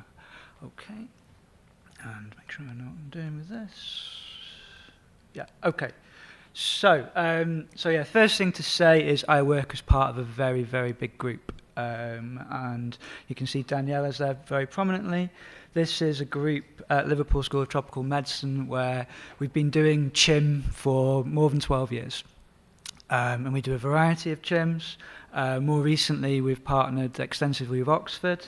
And our CHIMs up until this point have been less symptomatic or colonisation CHIMs delivered on an outpatient basis, but we also recently won money as an institution, such that there's a build going on right now on the ground floor of my building to repurpose the ground floor for a 12-bedded inpatient facility so that we can do more risky CHIMs where participants need to be isolated to prevent transmission in the community, and or they need increased monitoring for their safety. So it will allow us to expand our offer of CHIMs as hopefully a a group who are able to meet the needs of vaccine developers for a variety of pathogens. So my brief is to talk a bit about the attenuated pathogen CHIMs that we've done and are planning, just to kind of conceptualize some of the ideas around that. And to do it, I'm going to just talk about 3 examples. So 2 which we are doing, and the third one which is aspirational. So we're going to talk a little bit about a live attenuated influenza virus vaccine CHIM. We're going to talk about Mycobacterium bovis as a surrogate of TB CHIM. And we're going to talk about an idea which is being applied for with Helton and Daniela to think about whether a live attenuated chikungunya vaccine CHIM might be useful to interrogate therapeutics. So, why would you want to do an attenuated pathogen CHIM? So there's a variety of reasons why. So just to kind of go over a few. So there are obviously high consequence infections where you could never ethically do a CHIM. So you'd never give anybody wild type Ebola, would you? It's never going to work. It's completely unethical, unsafe. Or it might be where there isn't an effective prophylaxis or treatment. So dengue, for example, was a good place for an attenuated CHIM at the time. Obviously now, hopefully there is an effective prophylaxis. And this kind of really applies, and as we're thinking about diseases of epidemic and pandemic potential, it was talked about earlier where the list of these pathogens of concern has been updated in Rio very recently, and that's a really cool and interesting publication. If you look it up, it kind of goes through all the different families of viruses and just thinking through that. So it's a really interesting list to think through and trying to conceptualize whether or not a CHIM may be useful to address some of these pathogens in advance of that epidemic or pandemic. There are, of course, latent infections, TB. You're not sure whether you've cleared TB. It's very difficult to be certain that you've cleared TB. So an attenuated CHIM where you know that you're not going to cause a persistent, potentially damaging, potentially dangerous infection might be a place for an attenuated CHIM. Use in vulnerable groups. So there has been a trial recently completed using the oral rotavirus vaccine, which is a live attenuated vaccine, as a surrogate of rotavirus infection. That was a trial in children in a vulnerable group completed in Zambia recently, using a licensed product which causes a mild infection, which is measurable, as a surrogate of infection. Okay, so that idea where you have an attenuated infection, which often, if you can find that pathogen, has existing approvals in place with robust safety data. It's a vaccine, it's been licensed. If you can find that candidate, then if you then apply it within a CHIM, in this, for example, in a context where we're talking here where there is reticence to conduct a CHIM, it might be a way in to opening the conversation about CHIM in kind of environments where there is anxiety about a wild type CHIM. An attenuated CHIM might be a way to open the conversation. So that's why I thought this might be interesting to kind of talk through a few of these examples. So I'm just going to highlight this paper, which is a really, really dense but amazing paper, which goes through in detail systematically a large number of CHIMs published by Choi et al. From PATH, and it talks through a variety of CHIMs. I've just highlighted 4 CHIMs there where there have been attenuated examples discussed. That's a really good and interesting paper. And then we've talked about this quite a lot. The WHO guidance on the ethical conduct of controlled human infection studies highlights 5 key areas where CHIMs might be useful. We've talked as a group about pathogenesis, vaccines, and therapeutics. Where as a community we're not using CHIMs as much as we could do potentially is within diagnostics and also in transmission studies. The three examples I'm going to talk about really are to try to illustrate pathogenesis, vaccines, and therapeutics. So, pathogenesis first. So, live attenuated influenza vaccine replicates in the nose where it's colder, does not replicate in the lungs where it's warmer, and is used as a childhood vaccine for influenza. And when these vaccines were first rolled out, this kind of localized infection in the nose, regulators, users of the vaccine were concerned, obviously, that localized infection may well increase the risk of co-infection with other pathogens and potentially increase the risk of invasive pneumococcal disease. So this was Daniela's funded trial from Gates, where the group sought to rigorously evaluate this. So the antecedent study was to try to understand whether LIV increased the risk of acquisition of carriage, with LIV compared to saline control followed by pneumococcal challenge.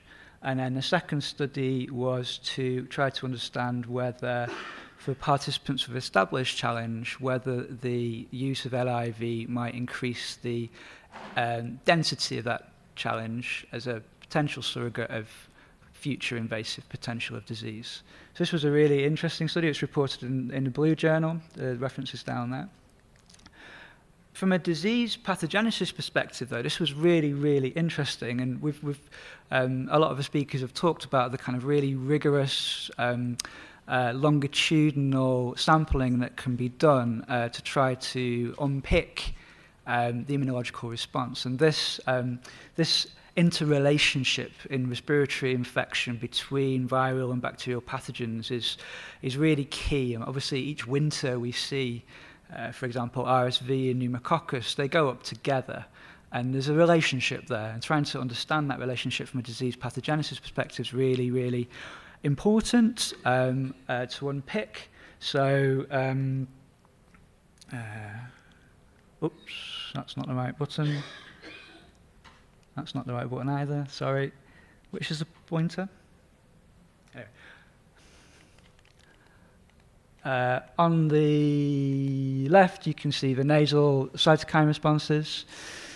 Top right, you can see populations of immunological cells within the respiratory mucosa, transcriptomic responses in the center bottom, and then on the bottom left, you can then look at the functional immunological responses. So you can do a lot within a CHIM in order to understand disease pathogenesis, and this is using an attenuated CHIM. So that's really valuable, really interesting, and that work was published in Nature Immunology. TB, which is where I'm going to kind of spend a bit more time, looking at Mycobacterium bovis. So you'll have seen in the news, there's quite a lot of excitement about M72. So that's the visual abstract from the New England Journal publication looking at latent TB infection, where the M72 had a vaccine efficacy of 49.7% in a 2B trial.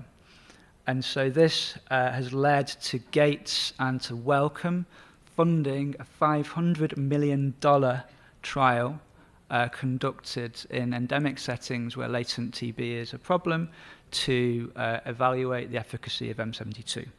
Lots of excitement. That trial is starting to get up and running now. $500 million is a lot of money. This is the TB vaccine pipeline as of January this year. And you can see there's a number of vaccines in the pipeline, and there's also a large number of different use cases for TB vaccines, such that it's very unlikely that one vaccine will do the job. So there'll be different clinical scenarios which different vaccines will be more tailored towards. And no one's going to spend $500 million on each one of those candidates to evaluate their efficacy. And so Welcome, IRV, Gates. We've had 2 meetings now as a community of people interested in the development of a TB CHIM, where we've been brought together to chew it over, to think through what are the potential ways to do a TB CHIM, which is, it's of all the CHIMs, somebody can disagree with me, this is the most challenging CHIM to conduct. So as a group, we've put quite a lot of thought into this, and there's a paper here just highlighted where some of those thoughts have been published, where we've conducted a systematic review of mycobacterial challenge studies using a variety of different mycobacteria, most commonly BCG, but also genetically modified organisms of BCG and Mycobacterium tuberculosis, and looked, and we included those studies if they tried to isolate the mycobacterium after it had been inoculated into participants. So as you can see, there's I think 17 different studies we identified, and then we had workshops. So we're really interested in developing a TB CHIM which can be used and is useful in an endemic setting. And so Liverpool School of Tropical Medicine has a very strong existing relationship with the Malawi Liverpool Wellcome Trust. And so this piece of thinking was developed in close collaboration with stakeholders from a variety of backgrounds in Malawi. And so, as I said, it's a very complex area. There's a lot around it, but there's 2 kind of key aspects to think through. So the top right indicates the administration route. And so there's pros and cons of each route. So that's actually my arm with an intradermal injection of saline.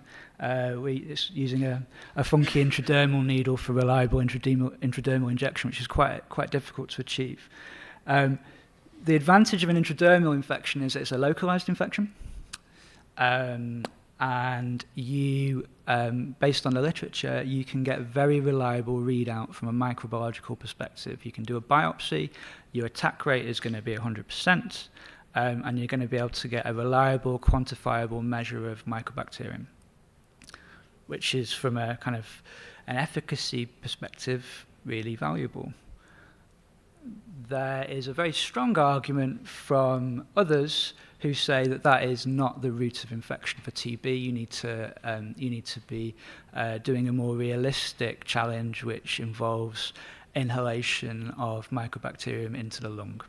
And that is much more realistic from a disease pathogenesis perspective, and that's going to be a more representative model.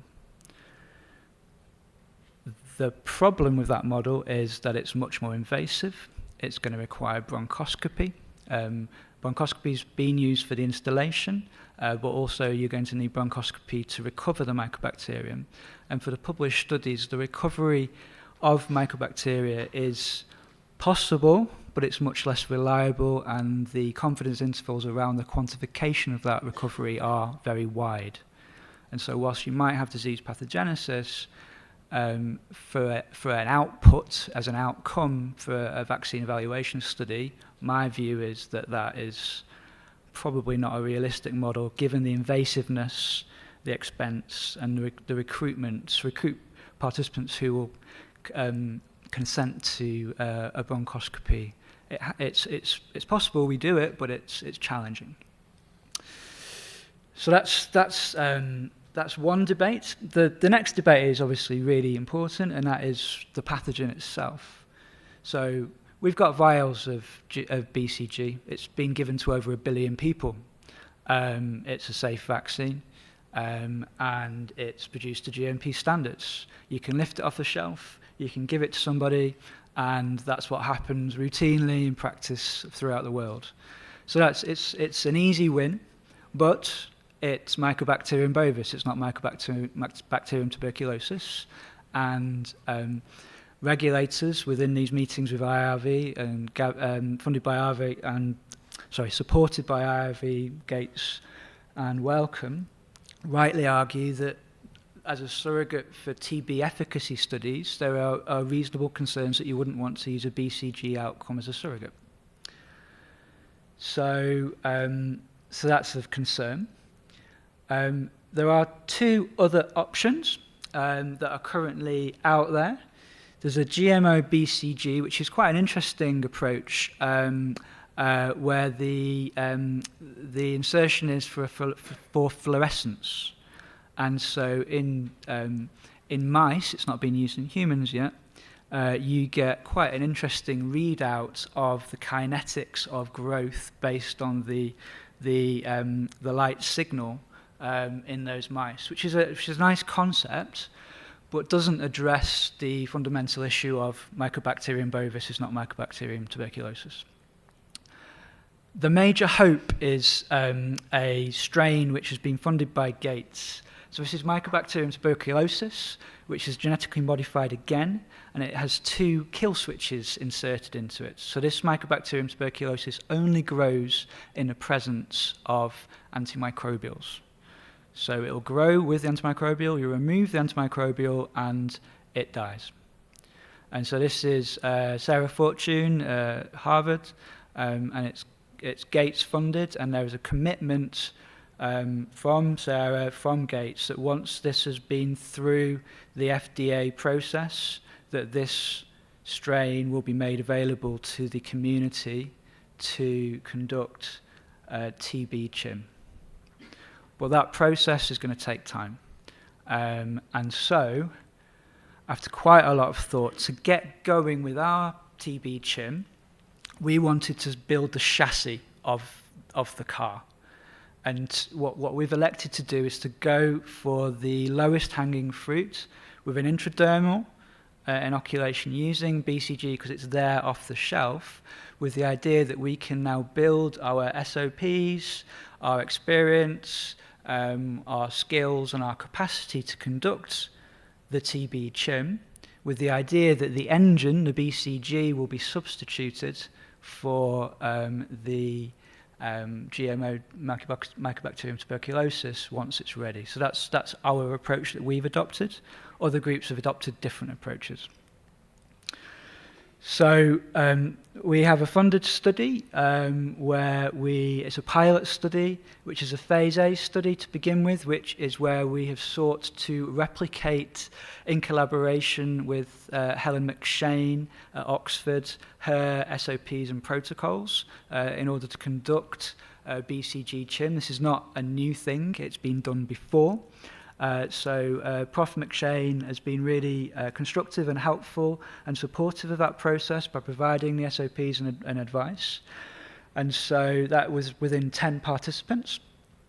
And what we sought to do, which was different, is that the readout, the best time to do the readout is at day 14 with a punch biopsy. Punch biopsy is an invasive procedure. It requires local anesthetics. It's like minor surgery. You can only really do it once. It's going to leave a scar. And so what we wanted to do is to move beyond that single point to longitudinal monitoring so that you can get an idea of the growth kinetic of Mycobacterium, which would be a much more valuable readout if we can achieve it. So in phase A, within the same lesion, we did a skin biopsy. Well, within the same lesion, we did a skin microbiopsy, which I'll show you in a minute, a skin scrape, a skin swab, and a punch biopsy within the same lesion. And the idea of phase A was to determine whether or not the less invasive samples were reliable as compared to the gold standard, which was the punch biopsy. And then we moved to phase B, where the idea was to use the preferred longitudinal, less invasive measurement method, but also to collect more immunological sampling, so immunology in the skin, immunology in the blood, and importantly, immunology in the respiratory mucosa in order to unpick and understand the intercompartmental immune responses. So phase B, I'm quite excited about because I've not seen data to that effect, and I think it should be quite interesting to relate the microbiology and the immunology. So this is just some preliminary data from phase A. So the punch biopsy is just imaged there. So just as I highlighted, it's an invasive procedure. You need to do local anesthetics, and really you can only do it once. And from those punch biopsies, you can see here on the graph on your left, we have the classical microbiology on the x-axis with the colony-forming units, and then the copy genes on the y-axis. And as you'd expect within the same sample, there's quite a strong relationship between those two. And the reason why that's important is that within a microbiopsy, and you can see the picture there, that's a very small device. So I don't know if anyone's had their blood sugar checked with a clicker. It's that it looks and feels like that. So it's a really small sample. It's non-invasive. The participants aren't bothered by it. It doesn't require local anesthetic, and it enables you to do longitudinal samples. But because it's such a small sample, to achieve classical microbiology is probably going to be unrealistic. We haven't done that. And so we used PCR, and you can see there that the relationship between the microbiopsy and the punch biopsy copy genes is much less strong, but we weren't, that wasn't the a priori criteria to progress. So those are the a priori criteria to progress from phase A to phase B.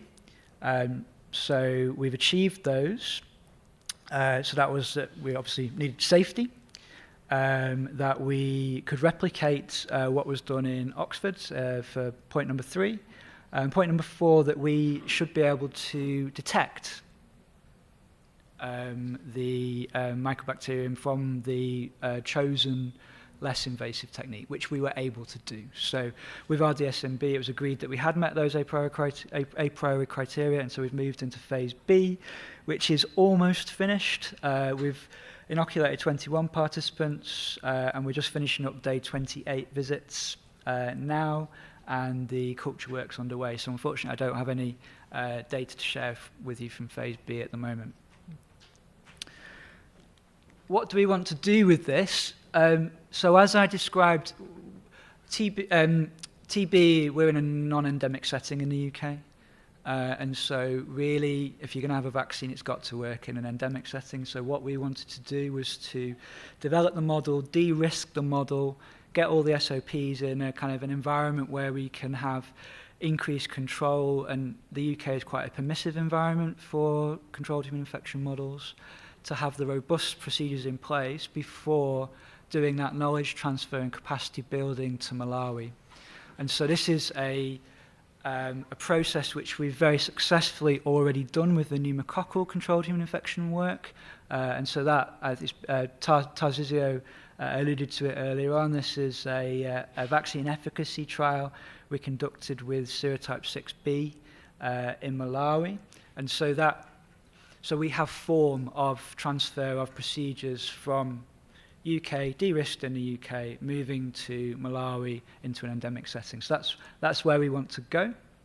As I mentioned, we're going to have some really interesting sampling where hopefully we'll be able to start making some comparisons between mycobacterial growth and compartmental immune responses.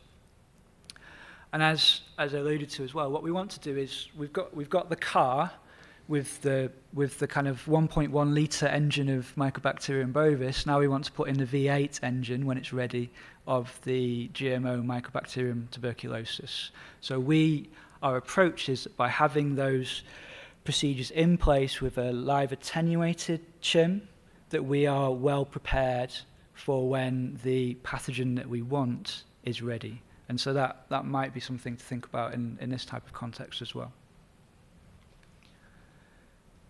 And then finally, an aspirational idea. So this is an idea which is the subject of a fellowship application for myself, which both Daniela and Helton have very kindly supported as partners on the application. So there's no money for this yet, but this is an idea. So I don't know, hopefully you've all seen, I'm quite excited by this. There's now a licensed chikungunya live attenuated vaccine. FDA approved it in November.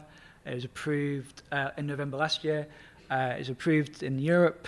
We're expecting, November 2023. We're expecting approval in the UK in November 2024, and I know that there is regulatory processes underway in Brazil with an active trial in adolescents in Brazil as we speak. So this is a really exciting vaccine. From a CHIM perspective, it's even more exciting from my perspective. So when I started reading about this live attenuated vaccine, so this is an outline of a genomic structure of chikungunya. The live attenuation locus is on a non-structural protein 3. So the RNA synthesis enzymes don't work as well. But as you can see here from the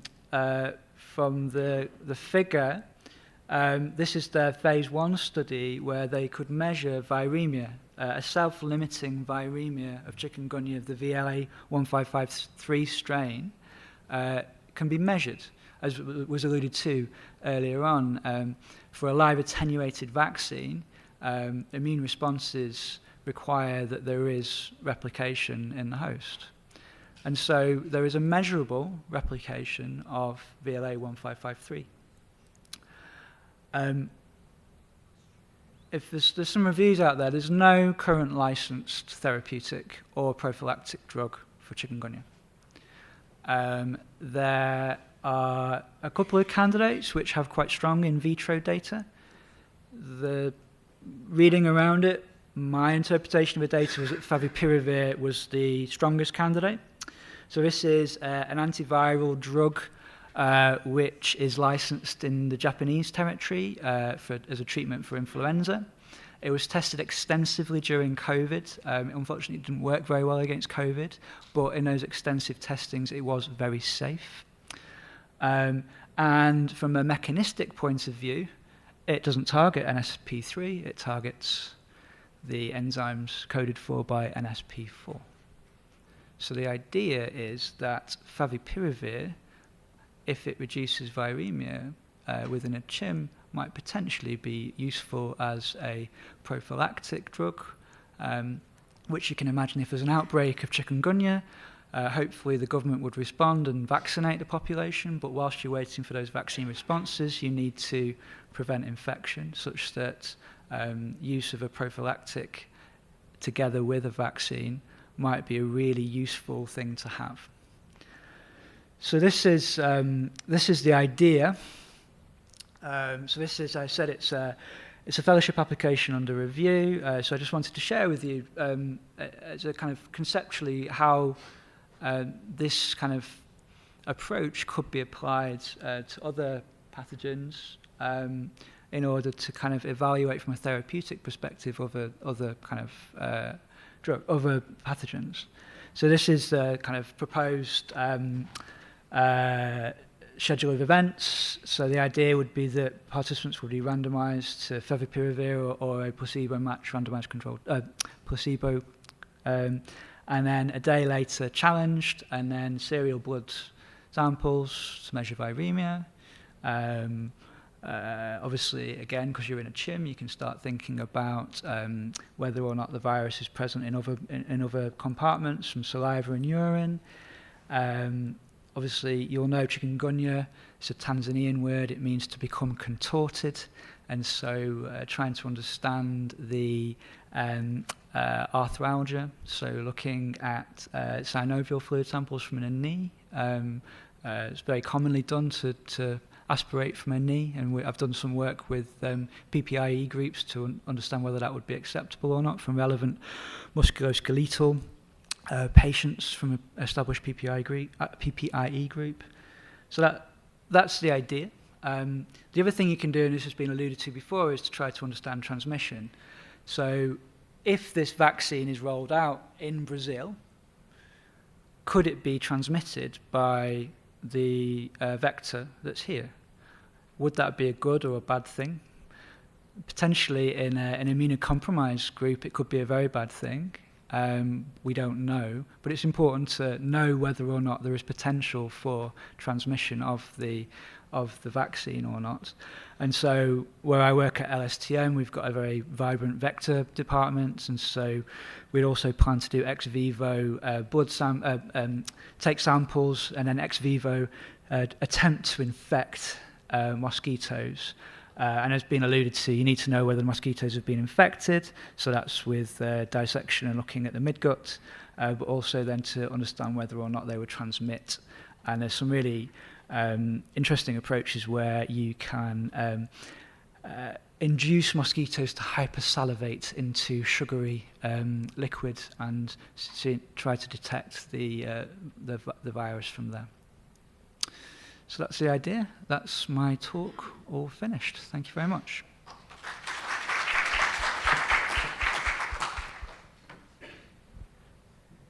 Ben, I hope that the chick stuff really works out. Any questions? Here.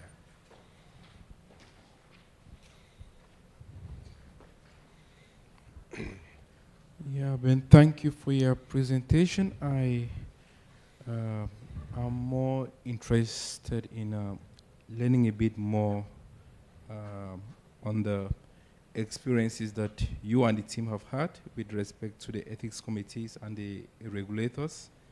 Because from what I see, is increasingly it's like CHIM, we are really pushing the boundaries. It's getting a little bit more invasive, especially if I see even using anesthesia and all that. I don't know, how has the experience been? How have the ethics committees, how have the regulators and other stakeholders, how have their perceptions and their responses been to these more invasive approaches for CHIM? Okay, so obviously I've worked in 2 geographical locations in the UK and in Malawi. Are you more interested in the Malawi experience, or because I can talk more about that. So as we alluded to from Tar's talk, a huge amount of engagement has to be done, and it was about 3 years of engagement before we even started doing the feasibility study. And I think a lot of it is there's permissive environments to do CHIM. And from a UK perspective, we're in a really lucky position where our regulators have a relaxed attitude towards CHIM.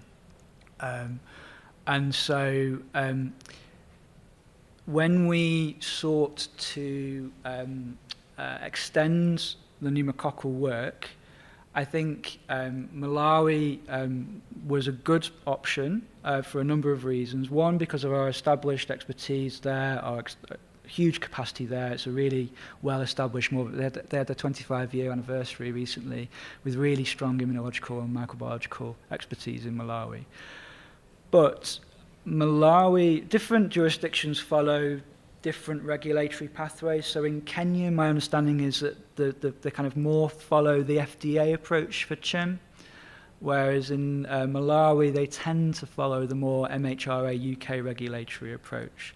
And so the regulator in Malawi took the same approach to a pathogen challenge, that it isn't an IMP, and so that they would accept the GMP-like production of the pathogen of interest at the time, which was pneumococcus. And so that was really advantageous for us in order to transfer. And that really puts us in a really strong position that we're able to conduct the same procedures and have the same assays, such that we're able to understand disease in non-endemic and endemic setting, and really try to unpick why there are differences, and there are going to be differences between how different populations react to both the pathogen itself, but also the vaccines. So, long-winded, but we can have a talk about it later on if you wanted. Okay, Josh, thank you so much. Because of the time, we won't have time for another question.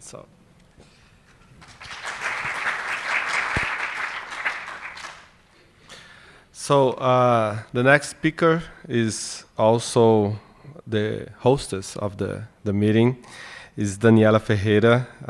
Daniela is a professor at the Oxford University, coming from the Liverpool School of Tropical Medicine, where she did a postdoc and launched her independent career, and where she's also currently the director of the Liverpool vaccine group. But she's also part of the OVG, the Oxford Vaccine Group. And I'm very glad that we met in early 2023 in a visit that CT Vacinas did to the OVG. And that's when our partnership started. And Daniela has been a great friend, great collaborator, and I'm very glad that we are having this meeting today. So Daniela, thank you so much.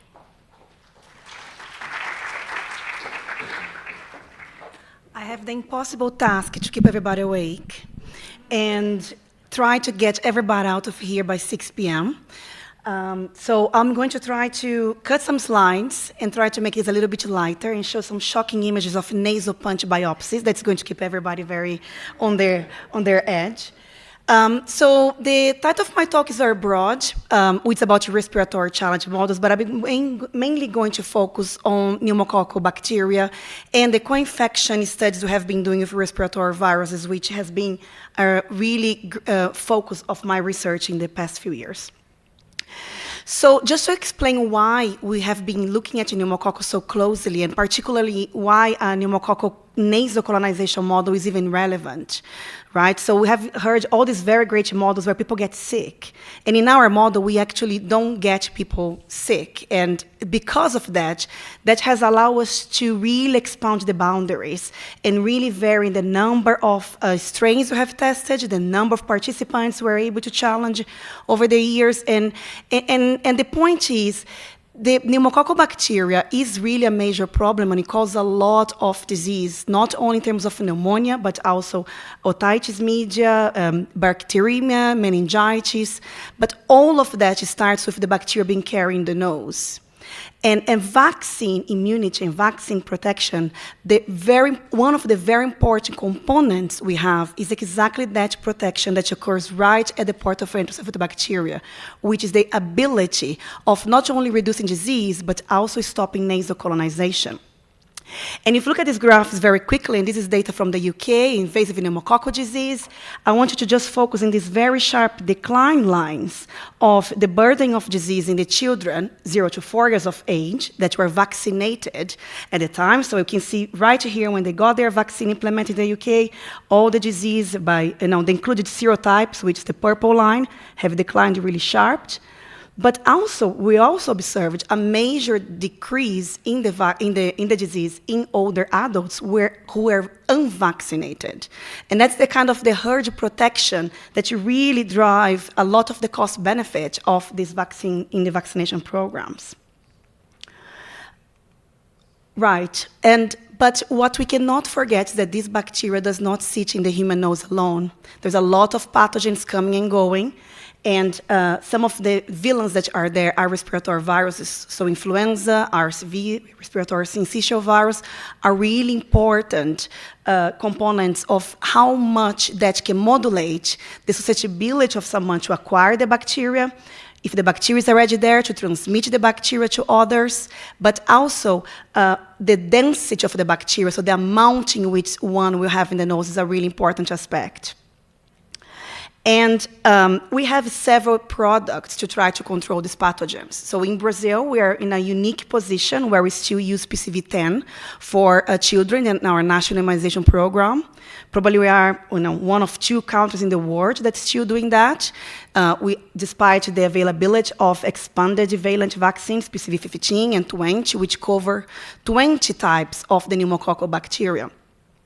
So hopefully we are going to be seeing some changes in the near future about which vaccines are going to be coming into this country. But that puts a very interesting challenge and opportunity, because the circulating strains are different that we have here and in other places. We also have, we are now at the year of the RSV vaccine. There is maternal vaccinations being licensed and rolled out in several countries. And obviously, lots of combined vaccines with COVID and flu and multiple vaccines coming that will also potentially shape some of the epidemiology of these co-infections. And I am very interested in potentially how, for example, an influenza vaccine can not only stop people from getting influenza, but also decrease the amount of pneumococcal disease that one will get. And time will tell you whether with RSV vaccination, we will see also a potentially decrease of the pneumonia burden, particularly in young children. So we have focused in getting people colonized in the nose. And when I look into write this talk, I thought about telling two stories. I could either tell you how it was so hard for us to get this going 15 years ago when I arrived in Liverpool, and in the first year, we only got one person challenge. And as the program moved, we only could get 10 people in the second year challenge. Just last week, between Oxford and Liverpool, we have challenged 22 people. And that just puts in perspective that when we start any model, we start very low dose, we start very slow, and you build a program. So when I come here now and I show you that you have already done 2,000 participants, we have done all the variations of the strains and test vaccines, it looks very easy. But it's never very easy at the beginning, and I think it's a really important message for anybody starting a program on human challenge infection. So as I said, over 2,000 participants have been challenged in our program that has been running for about 14 years now. The model is very simple. We actually have a very well-characterized set of strains that you have tested. We prepare them under GMP-like conditions. We know what is in the tube. We sequence. We do all the testings for purity and stability. And we inoculate in the nose of participants with a pipette. We can collect samples before and after. We follow up participants not only to know if they're carrying the bacteria, but also how much of the bacteria. For us, density is a really important measure, because if you can reduce density, you can potentially reduce transmission to others. And I think that's an important aspect that vaccine manufacturers particularly are very interested in the moment. And the part that I like the most, but I'm not going to talk today, is how much we can sample the upper and the lower airway.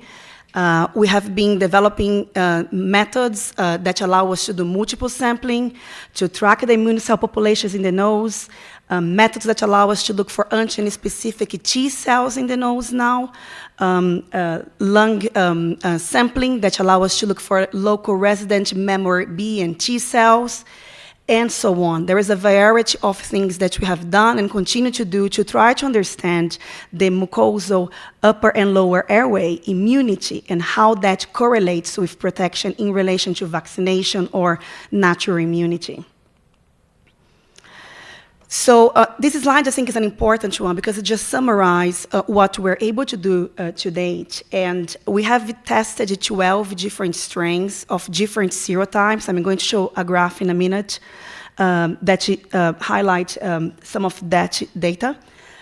We have been able to test vaccines, and I have earlier mentioned a vaccine that you actually tested and was not successful, but have also tested a lot of the pneumococcal conjugate vaccines and have already funded pipeline of studies that we are going to be doing for testing of next generation pneumococcal conjugate vaccines.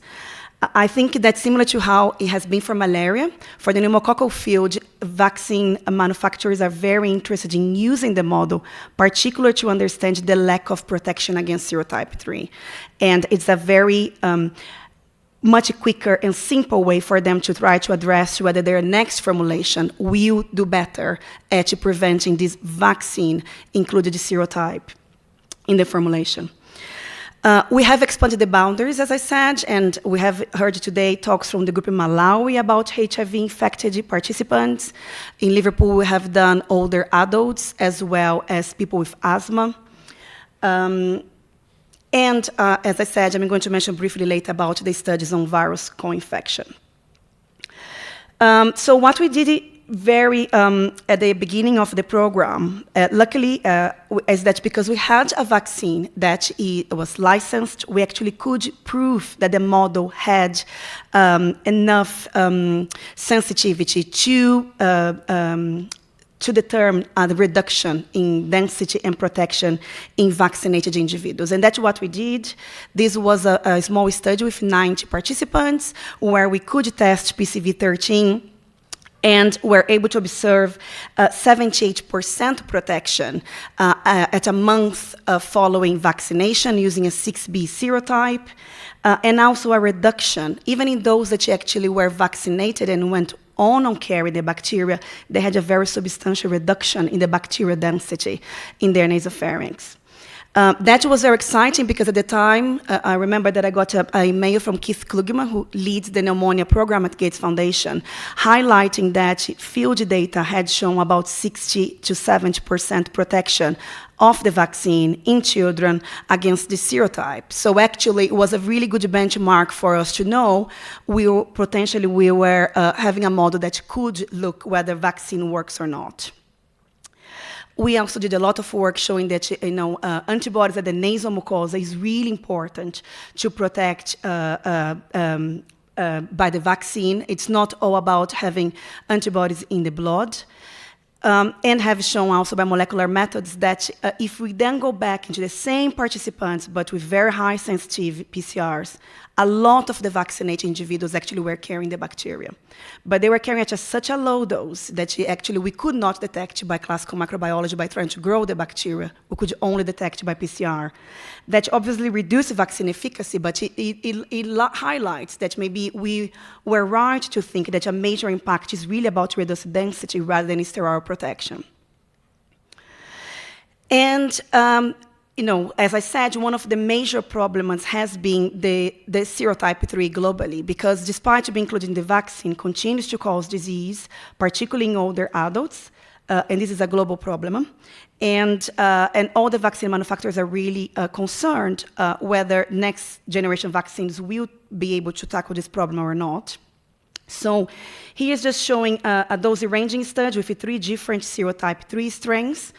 And one of the aspects that I want to highlight here, and one of the questions I asked Anna early, was when you test 2 different strains at the same dose in the same model, in this case, is even actually the same serotype. What I have learned by now doing over 2,000 participants is that using the same strain in the same population, same dose, that's very reproducible. But if you just do the same organism and a different strain, sometimes it's almost a different organism. And this has been fascinating for me to watch over the years because we can see, we have tested now 6 different serotype 3s. The density is very different, the attack rate is different, and the way that they behave sometimes is different, for example, in the number of sore throats and pharyngitis we have in the model. So when we think about our models, it's really important, and I almost go back and rewrite my papers now, that we don't generalize that this is how the immune response to pneumococcus is about. For that strain, for that serotype, that's the response, because it is, as I said, it's really surprising to see how you see the difference of the data, even growing the bacteria in the same lab and doing by the same team. This is a very exciting study we just completed. So we used, this is probably the largest human challenge trial ever done. So it was 411 participants. It was a double-blind randomized control trial funded by Pfizer, in which participants received either PCV13 or PPV, which is the vaccine we give to older people in the UK, or placebo, and at 1 month, they were all challenged with serotype 3. We used different strains of serotype 3 to try to understand some emerging clade variation that's coming up globally. And at 6 months, they were all challenged with 6B, and that for us was a positive control because we knew that PCV13 potentially would provide some protection against that serotype. And just going through the results very quickly, what we observed is if you look overall, so you have here, just to explain, the PCV, PPV, and saline, and the different clades we use of serotype 3. Overall, if you just compare saline with PCV13, we see a non-significant reduction of 9% by the PCV13. If you break it down by clades, it becomes very interesting because, as I said, clades behave differently, strains behave differently, and we see a higher attack rate in the clade 2, in the saline group, than we see with clade 1. And that has been reproducible. It's the second study we observed that for that strain. And because of that, we were able to see a 29% significant reduction by the vaccine against one type of serotype 3, which is the clade 2, but not against the other clade. And no protection whatsoever by PPV vaccine. And even more interesting is that if you bring back the same participants and then now challenge them with a different clade, with a different serotype 6b, we then see this very significant protection that is 60% at 6 months by the vaccine. So that gives us the reassurance that actually the trial really worked really well, and the fact we did not see protection by one serotype and see for the other serotype in the same individuals, in the same vaccine, really show that these models can indeed separate protection with a level of detail that is really unprecedented. And obviously, we're very excited about that, and have been doing a lot of immunology to try to understand why serotype 3 is different. Could they get a better correlate of protection that rather than just the levels of IgG or OPK? And I'm not going to go into that today, but just to say, and as everybody has highlighted, that there is a lot of work that you can do with these very precious samples, particularly when you have an endpoint of protection in these models. This is the part I'm very excited about, because now we are just setting up another PCV vaccine study that's going to be PCV15 valent, and we are going to go back following immunization of participants to do some nasal punch biopsies, because I am very interested to see local B cells to polysaccharide in the nose. Our data has previously indicated that this population might be really important for the early protection when someone gets in contact with the bacteria. But to date, nobody has actually looked whether vaccination can reach those cells in the nasopharynx and whether that could be a good mechanism for protection against nasal colonization. And going back to the respiratory viruses, one of the work that I really like to show that was a natural experiment that occurred was during the pandemic. So this is a study from Israel that was done during the non-pharmaceutical interventions during the pandemic, which shows that pneumococcal colonization, and this is the green line, continues in the population despite all the non-pharmaceutical interventions and lockdowns that they imposed in Israel. But invasive pneumococcal disease and community-acquired pneumonia actually really dropped. And that was very interesting because everybody would think that if the bacteria continue to circulate, you would continue to have disease. But what was really important was that if you look for respiratory viruses, and particularly RSV, influenza, and human metapneumovirus, those viruses disappear during that time. And so the study really highlighted the importance of a virus co-infection to get the bacteria to cause disease. And I think this is a really beautiful experiment. And we had, as Ben mentioned before, already tried to study that using LAIV and pneumococcal in a very safe way to understand the immunological mechanisms that are altered when you have a respiratory virus that can lead to the increased susceptibility of the bacteria. And I invite you to have a look at these papers. It's a very cool papers where we showed for the first time that in the human nose, we are full of neutrophils, and the activation is really important to try to control colonization density. But the monocytes are those that come and clear the bacteria. They're very effective. They infiltrate in the nose only if someone becomes colonized, and they come soon after day 2, and they stay beautiful in a very sustained population for at least 14 days when you start to see the bacterial colonization dropping. But if you have received a flu virus in your nose just before the pneumococcus comes in, there is no monocyte infiltration, and the density of the bacteria really shoots up. So that potential immuno impairment that the that's occurring by the virus could potentially explain why we see such increased burden of bacteria soon after an influenza episode. And this is a live attenuated. Imagine what could happen with a wild-type flu. There's a lot of work that we did to also understand the relationship of the order. And one of the interesting work, I think, that we published was that for influenza, but also for SARS-CoV-2, if someone is colonized with the bacteria in their nose, at the time they get an infection, they blunt completely the development of the immune responses to the secondary viral infection. So we saw that with 400 patients hospitalized during the pandemic, as well as with the LAIV pneumococcal co-infection model. And interesting was that we did not see an increased risk during COVID for those people that had the bacteria in their nose.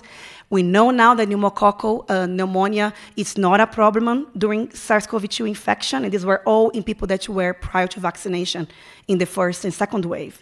But it raises the question on whether some of those people went on and had long COVID or maybe a recurrent infection with SARS-CoV-2 because they literally developed no memory B cells, anti-cells to spike protein. It was really, really surprising for us to see. And all that change between one group and another was to carry pneumococcal bacteria asymptomatic in the nose. And that's a really interesting aspect of immunity we're trying to understand.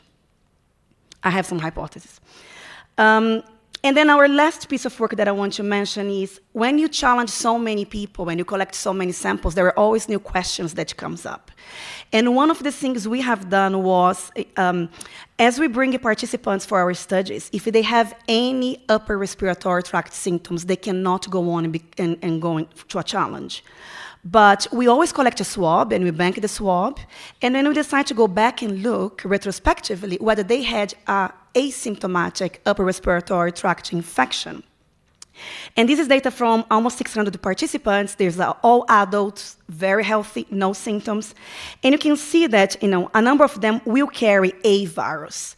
And that is slightly, not a lot, but it slightly increase your risk of becoming colonized with pneumococcus when you go and try to inoculate them. So 67% in those that had a virus versus, I think it's 49% in those that don't have a virus.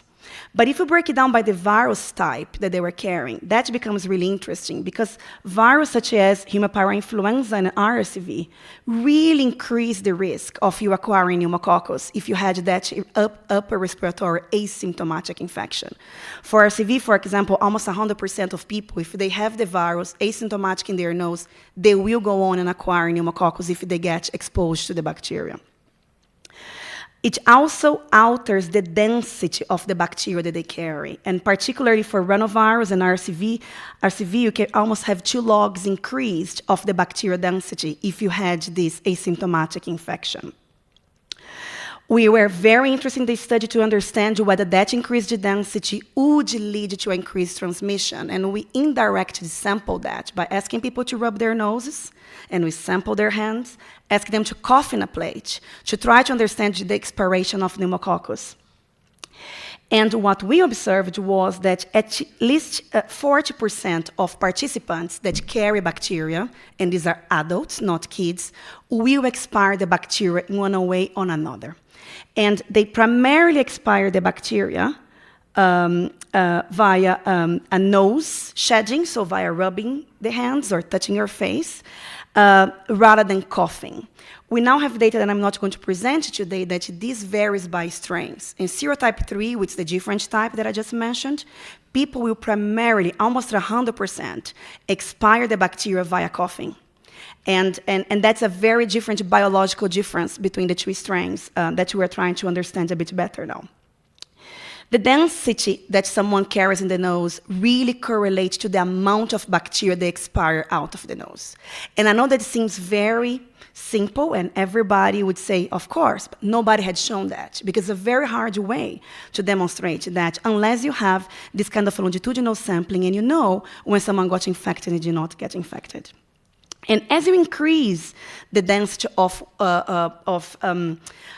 as you increase the density that you carry in the nose, and you can see here the nose shedders, and reach the level in which kids are colonized with bacteria, almost 100% of adults will start to expire the bacteria via the nose, which just explains also, why kids are so able to transmit the bacteria in the community all the time. They have very high densities, lots of secretion, so bacteria is almost jumping out of their nose.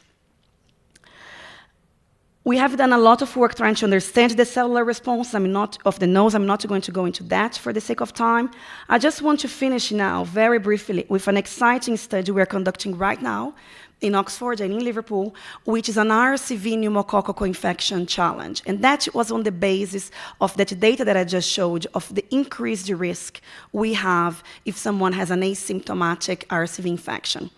Here we are using a wild-type RSV strain that was provided by Professor Chris Tew from Imperial College, and we have literally merged two models. We brought together the RSV challenge model, which has been with very robust data, and the pneumococcal challenge model, and are randomized 90 participants to receive either RSV or pneumococcus, and 7 days later, they get the opposite pathogen. It's a very intense study in terms of sampling that's collected, and we try to make this study also a little bit less burdensome for the participants by actually allowing them to stay in their own house. So what we did here was in the first part of the trial, we challenged 9 people in an inpatient quarantine facility. We could understand the safety profile of a co-infection model. But then for the phase B, after we have passed our GSMB criteria and the model is really safe, participants are self-isolating at home, similar to how we did it during the pandemic. So they cannot keep less than 2 meter distance from people. They need to wear a face mask. We carefully select participants not only for their risk, but also the risk of others that live in the household.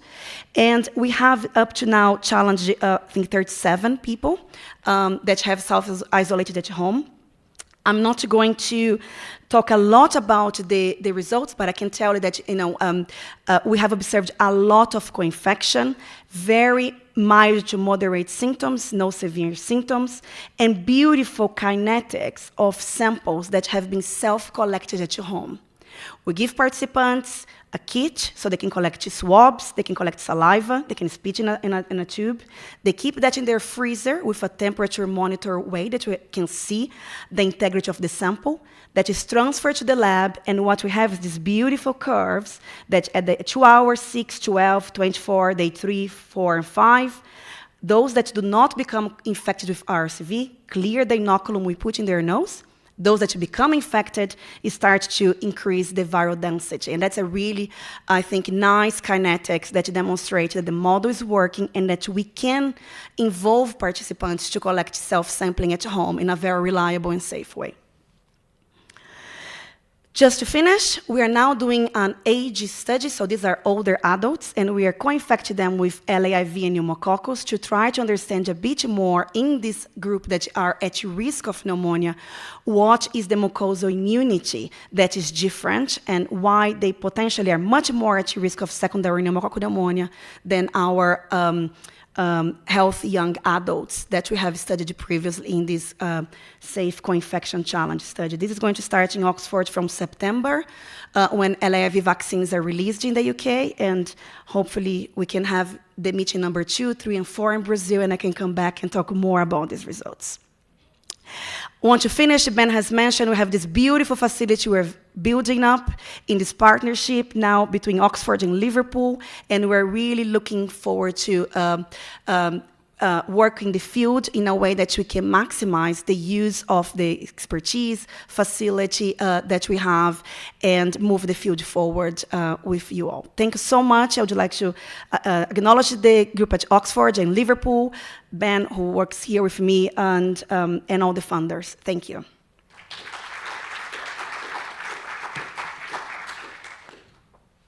Fantastic, Daniela. Thank you so much for sharing this. We'll have time for 1 or 2 questions. Anna? I want to know, how do you do the nasal mucosal biopsy? Do you do the microbiopsy, or do you use like a punch biopsy? And how do you stop bleeding if you use a punch biopsy? Yeah, so So we have done both. And we have been using nasal scrapes for about 12 years now. And recently now, we actually are moving towards nasopharyngeal swabs because it gives you slightly different type of samples.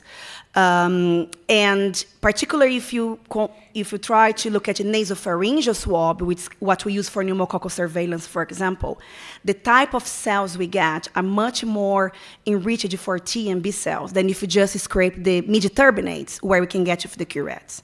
Those two methods are very low invasive. You know, they're not very pleasant, particularly for the nasopharyngeal swab, but you can do that. Even in kids, we do that.